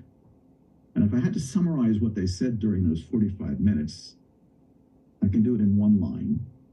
We were given permission to give every kid what they needed, no matter what it took.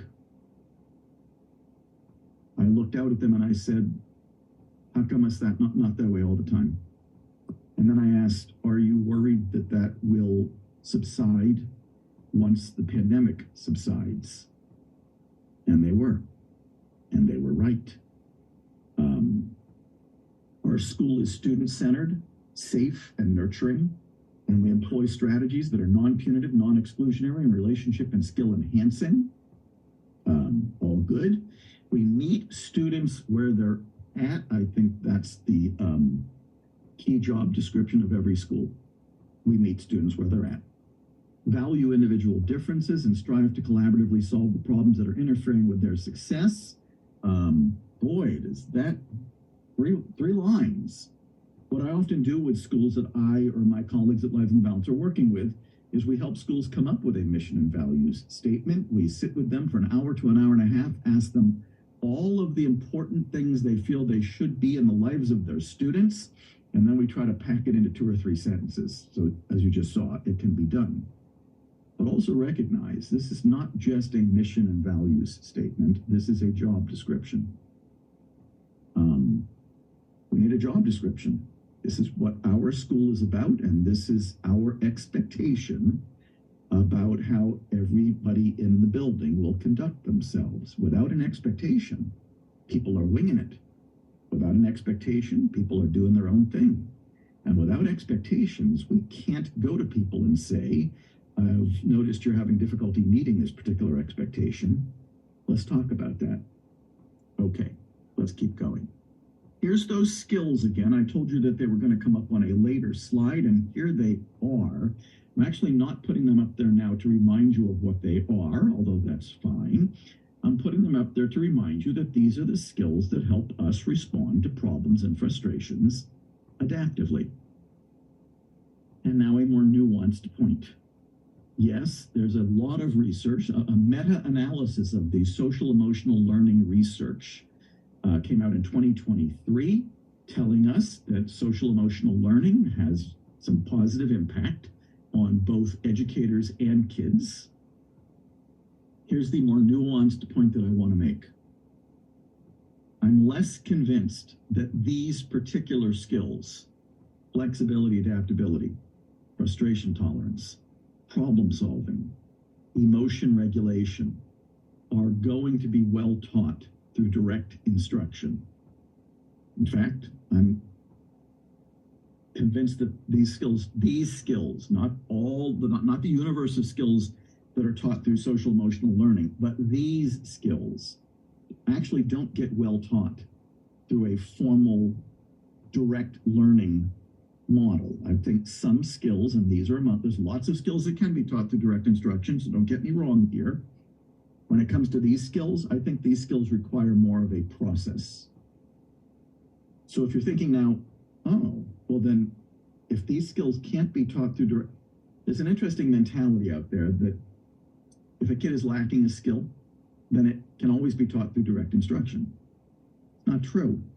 Not every skill can be taught through direct instruction. And I think these are 4 of the ones that are not necessarily well taught through direct instruction.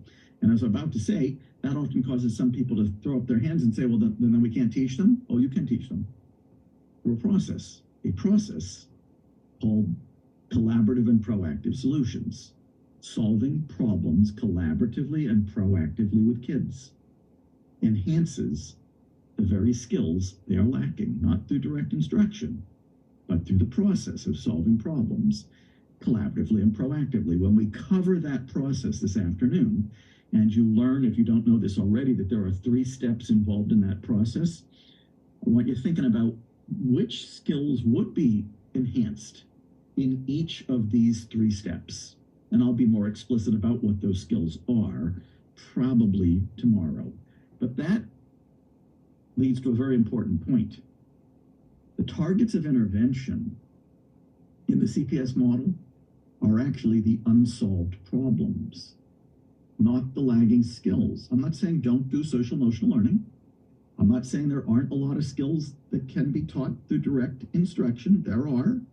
I'm saying that when it comes to these skills and the ones that you're going to be checking off on the assessment of lagging skills and unsolved problems, because I'm convinced that most of those skills aren't going to be taught through direct instruction. They're actually not your targets of intervention. They'll get enhanced through the process of solving problems collaboratively and proactively. So your targets of intervention in the CPS model are the unsolved problems, not the lagging skills. A very important but somewhat nuanced point. Okay. Now we're going to get much more granular, much more specific. So we have now made our way through the theoretical 10,000-foot view parts of the model.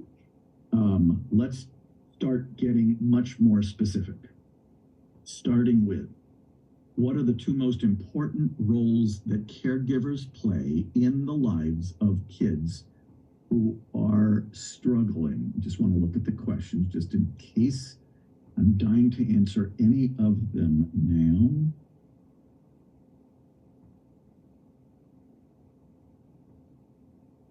I think I'll cover one because it's relevant to something I was talking about. My coworkers and I have found that since returning to school from virtual learning because of COVID, students' efforts seem to be lacking. We all keep discussing the laziness that is occurring. because they now assume they will all pass, just like they did during COVID when there were less academic expectations. Part two, shifting my thoughts to this new way of thinking. What could they suddenly not be getting? Like they lost something during COVID. If it's not motivation, what can it be? You know, it's an interesting question. That's what I'm not necessarily hearing the word laziness a lot, but I'm going to put that into the parlance of the CPS model. There are many expectations. Kids are now having meeting that they may not have had, the kids are now having difficulty meeting, but they may not have had difficulty meeting pre-COVID. One theory for why that may be occurring is that they now assume that they will pass just like they did during COVID, and they don't have to put the effort in. That's a theory. We're going to find out from kids what's making it hard for them to meet expectations now. We could ask that in the context of the fact that they were meeting those expectations during COVID, but I'm going to hypothesize that most kids aren't going to tell you. When you ask why they're having difficulty meeting a specific expectation now, I don't think you're going to hear, well, it's because we're lazy now because we learned during COVID that we were going to pass anyway, so why put the effort in? I just do not think, I haven't heard that from a kid yet. I don't think you're going to hear it either. I'm very interested to hear what you are going to hear. COVID was really hard. This is me preaching to the choir, but COVID was really hard. Hard on kids, hard on their parents, hard on educators who had to be very quick on their feet, put themselves in danger, harm's way. COVID was really tough. And recovery from something that's really tough doesn't necessarily happen just because COVID is now subsiding. So laziness would not be my first hypothesis about what's going on here.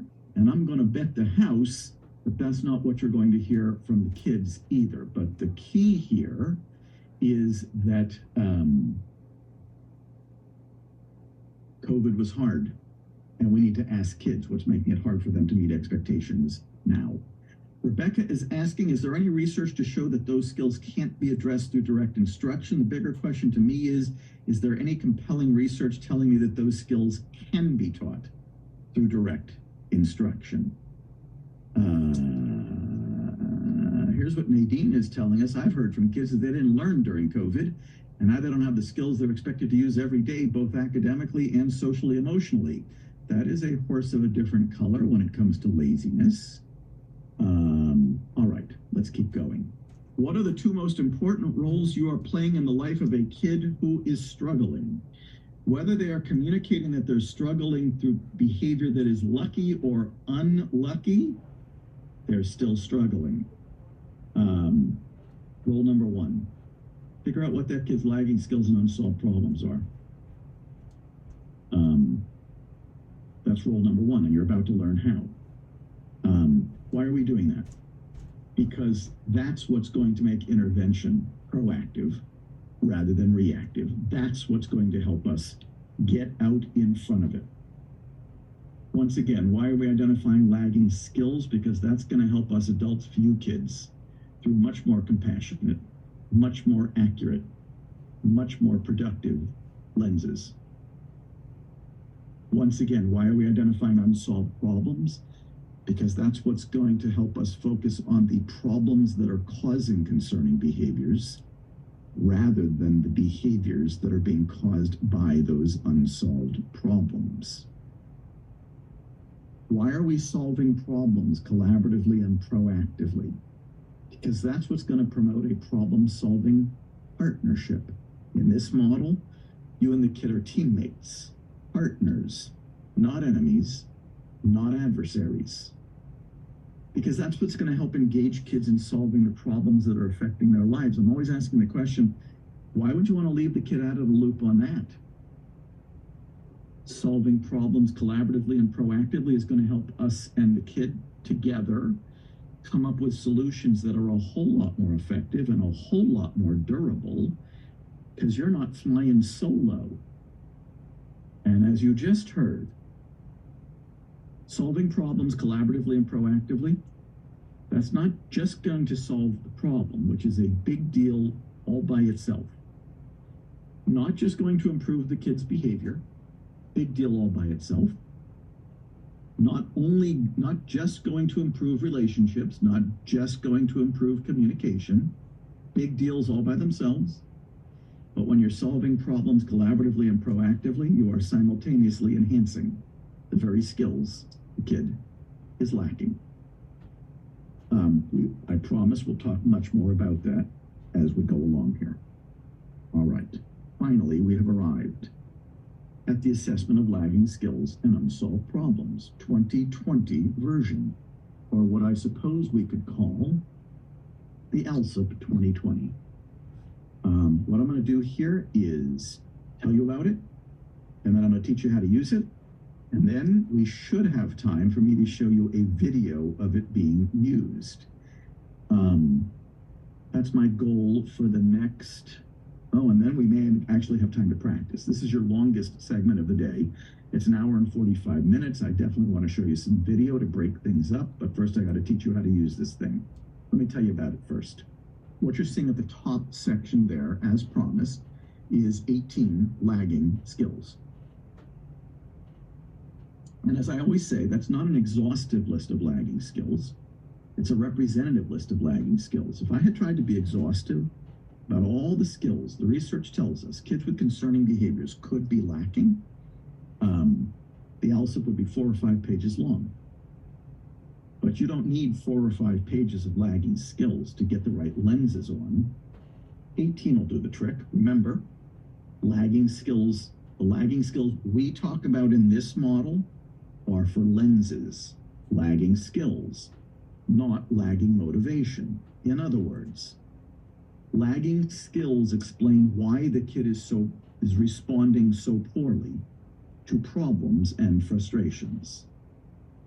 Unsolved problems are the problems and frustrations the kid is responding poorly to. I'm going to repeat that because I don't think it's on a slide. Lagging skills, these lagging skills, explain why the kid is responding so poorly to problems and frustrations. Unsolved problems are the problems and frustrations the kid is responding poorly to.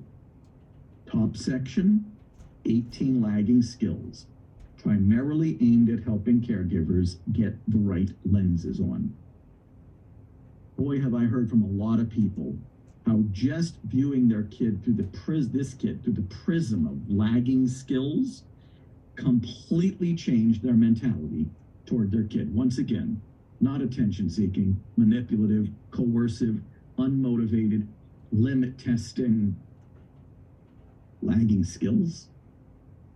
I've had people in tears when they came to recognize that all of this was about lagging skills. I've had parents of adolescents say to me, is it too late? And I saw on a bumper sticker once, it's never too late to have a happy childhood. And they're kicking themselves because of what they didn't know. And I always say to them, well, you didn't know what you didn't know. Now you know what you didn't know. Let's try to get on track. In the bottom section is where we are going to be writing in, or better yet, typing in. The ALSUP is available on the Lives in the Balance website in an editable, fillable format so that you can type instead of write, and save and share electronically. By the way, the ALSUP is free. This is not, I don't have a proprietary interest in the ALSUP. I have an interest in helping improve our practices, and that's what I find that the ALSUP helps us do. In the unsolved problems sections, where we're going to be writing in or typing in every single expectation the kid is having difficulty meeting in our setting. So we're doing a separate ALSUP for home, a separate ALSUP for school. If this kid is in a treatment facility, they're doing the ALSUP on this kid. That's how we're using it. Now, a few little points before I teach you how to use it. The fact that there's a place to check off lagging skills often convinces people that the ALSUP must be a checklist. It's not. That it must be a rating scale. No, Not that either. I think those of us who work with kids with concerning behaviors or live with them are often asked to check too much. I think we're often asked to rate too much. And of course, what are we busy checking and rating? Behaviors, signals. What do we do with our checks? We count them. What do we do with our ratings? We tabulate them. All so that we can come up with a total score. All so that we can compare this kid's total score to total scores of other kids of the same age, grade, gender. All so that we can come up with what has become the holy grail of assessment, a percentile that will somehow communicate to us whether this kid needs our help. Here's my attitude. If y'all are trying to figure out what this kid's lagging skills and unsolved problems are, I promise you, the kid needs your help. So if the ALSUP is neither a checklist nor a rating scale, then what is it? It's a discussion guide, a guide for discussing a kid's lagging skills and unsolved problems. You want to get everybody on the same page? A checklist isn't going to do it. A discussion will. You want to get everybody talking the same language? Checklist isn't going to do it. A discussion will. You want to persuade the unpersuaded? A checklist isn't going to do it. A discussion will. If this is a school or a treatment facility, we're going to have us a discussion. And we're going to try to get everybody who has anything to do with that kid in on the discussion.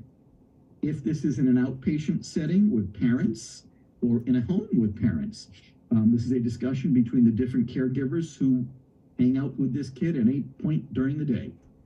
We're going to have us a discussion. We don't want to leave anybody out. In schools especially, I often find that people get left out. Often, and I might have talked about this earlier, I think I did, the paraprofessional doesn't get invited to the meeting about the kid they're spending most of the day with. The ed tech doesn't get to come either. Specialists frequently don't get to come. Art, music, recess, phys ed. If we don't bring people together to talk about this kid's lagging skills and unsolved problems, then we are relegating them to an approach to intervention I refer to as winging it. It's the winging it approach to intervention. And maybe you can get away with winging it with a regular old kid. You can't get away with winging it with one of these kids. These kids need us. These kids need it to be tight. They need us. They need it to be cohesive. They need us to be on the same page. They need the left hand to know what the right hand is doing. We're going to have us a meeting, and we're going to try to get it is worth the logistical hurdles to get everybody in on the meeting. Now, a quick point there. Do you need an ALSUP on every kid in your building? If you're a general education school, absolutely not. If you're a general education school, you need an ALSUP on the 10, 15, 20 kids, depending on the size of the building, who are accessing the school discipline program the most. By the way, in most schools, it's the same 10, 15, 20 kids who are accounting for 70 to 80 to 90% of the discipline referrals in that school and the punitive exclusionary disciplinary actions that take place as a result of those discipline referrals. Those are the kids you want to meet about. You don't need an ALSUP on every kid in the building. You need an ALSUP on the kids you're worried about the most. The kids who you might be in the midst of losing. That's who you need the ALSUP on.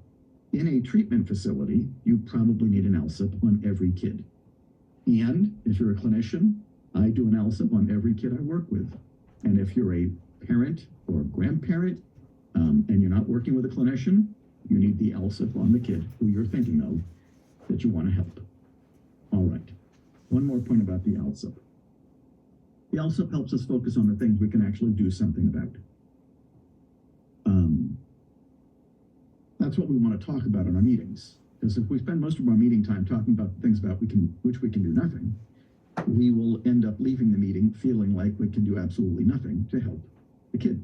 We've got to spend our meeting time talking about the things about which we can do something.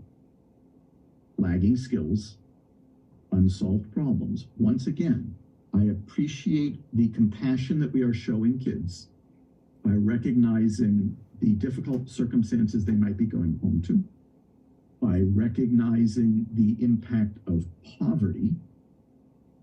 Once again, we need to make sure that it's good for us to be aware of those things. I'm not saying to dismiss those things, but I also want to make sure that we are solving problems with the kid and spending our meeting time talking about the things about which we can do something. Otherwise, believe it or not, it is the kid's circumstances that are going to continue holding the kid back, because that is primarily what us caregivers are focused on, and we don't want to do that. Good to be compassionate, good to be empathic, good to help this kid move beyond their circumstances, and we don't do that if all we're focused on is their circumstances. This hit me over the head, and the reason there is the assessment of lagging skills and unsolved problems is because of the meetings that I used to sit in before there was an ALSIP. I would sit in meetings, and we'd spend most of our time talking about the things about which we could do nothing. Finally, it dawned on me. Why are we spending our meeting time talking about the things about which we could do nothing when we could be spending our meeting time talking about the things about which we could do something? That's why there's an assessment of lagging skills and unsolved problems. But back in the day, this is actually a true story. I was sitting in a meeting, and somebody with a very grave tone said, you know, Tommy, the kid we were talking about in that meeting, was conceived out of wedlock. His parents were not married when he was conceived. And I said, I see. And you say that's why Tommy has concerning behaviors? And the person said, well, you know kids that were conceived out of wedlock. I said, I do? I said, wait a minute, I know a lot of kids who are conceived out of wedlock. 50 to 60% of the kids in North America these days are being conceived out of wedlock, and most of them are doing just fine. Plus, being purely practical here, aren't we a little late to the show on that one?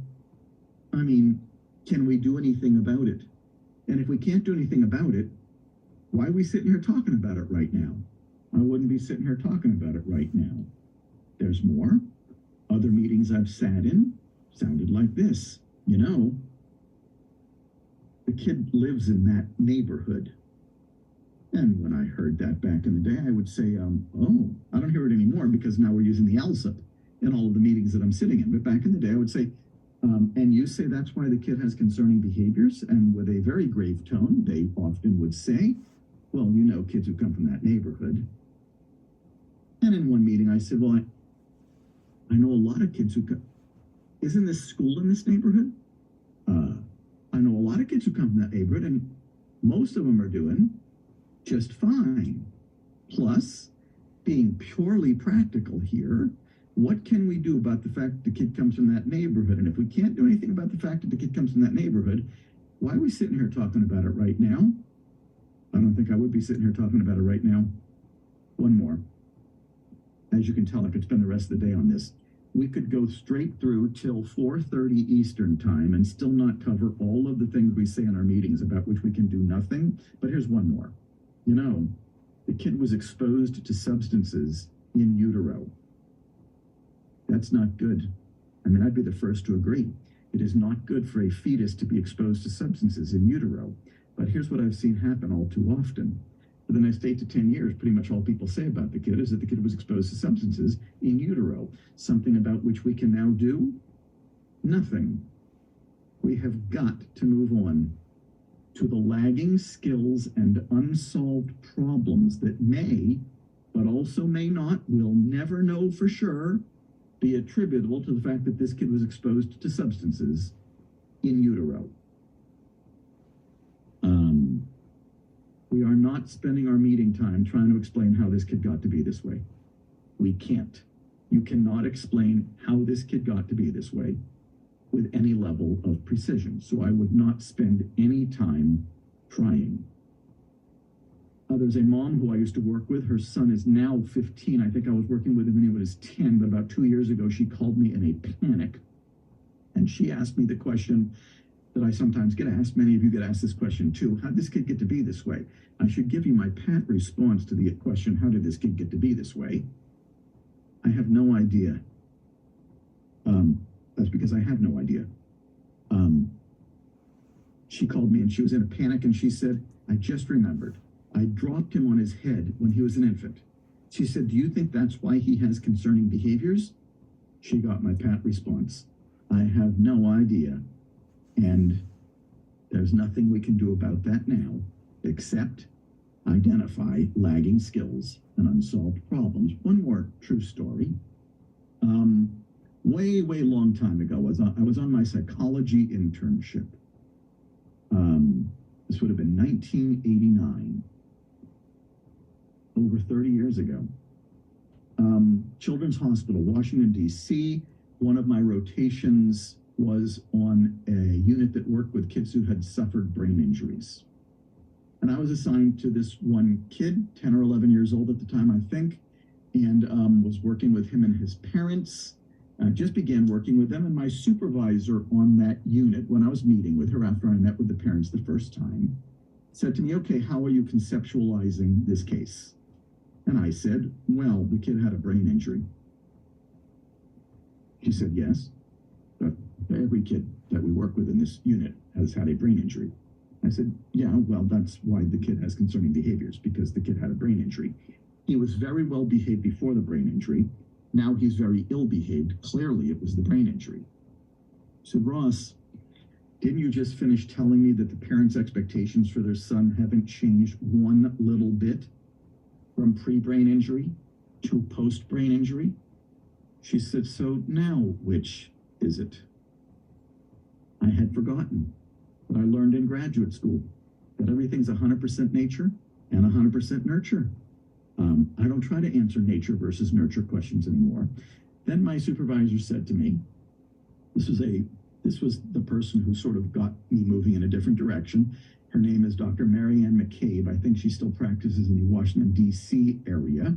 She said to me, okay, so how are you going to help this kid and his parents with his concerning behavior? I said, I'm going to put him on a sticker chart. When he exhibits the behaviors we like, he's going to get a sticker. And when he doesn't exhibit the behaviors we like, he's not going to get the sticker. And eventually he can trade the stickers in for goodies. She said, you are not. I'm now sitting there thinking, my luck. I got stuck with a supervisor who doesn't know what she's doing. I said, well, what do you think I'm going to do? She said, you are going to establish a relationship with this kid. You're going to talk to him. He's going to talk to you. You're going to set the stage for that. You're going to find out what it feels like for him between pre and post brain injury. You're going to find out from the parents what it's like to have a kid who is not the same kid that they had pre-brain injury. And you're going to help them resolve their difficulties together. She was my supervisor. I had to do what she said. Life and career trajectory altering for me. So just to let you know that this ends in a very touching way. Treatment had to end when my internship ended.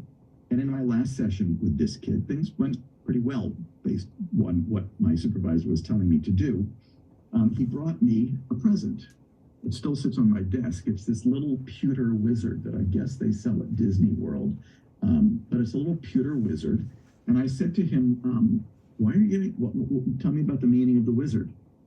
He said, you were the wizard. You helped me and my parents stop fighting.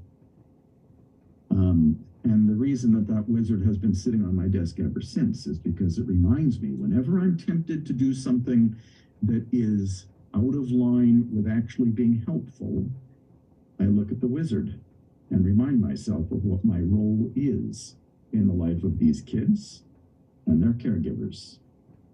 Okay, let's get technical, shall we? Let me just see if any questions have come in. When you have a chance, could you remind me of who put out the statement this week regarding the practice of corporal punishment in schools? It was the U.S. Commissioner of Education. And if you were one of the Lives in the Balance advocators, of which there are close to 4,000 now, you would have gotten a tweet about that. And if that is of interest to you, I will show you where you can sign up to be an advocator on the Lives in the Balance website at some point over the next 2 days. Advocators are the people who are at a very grassroots level, helping us get it done, get legislation done, change practices. I'll show you where later that you can become an advocate on the Lives in the Balance website. And then you would have, but now if you if you do a web search on Commissioner of Education corporal punishment, you'll find it. Jennifer is asking, would you suggest doing an ELSA for every kid in a special education setting? I would.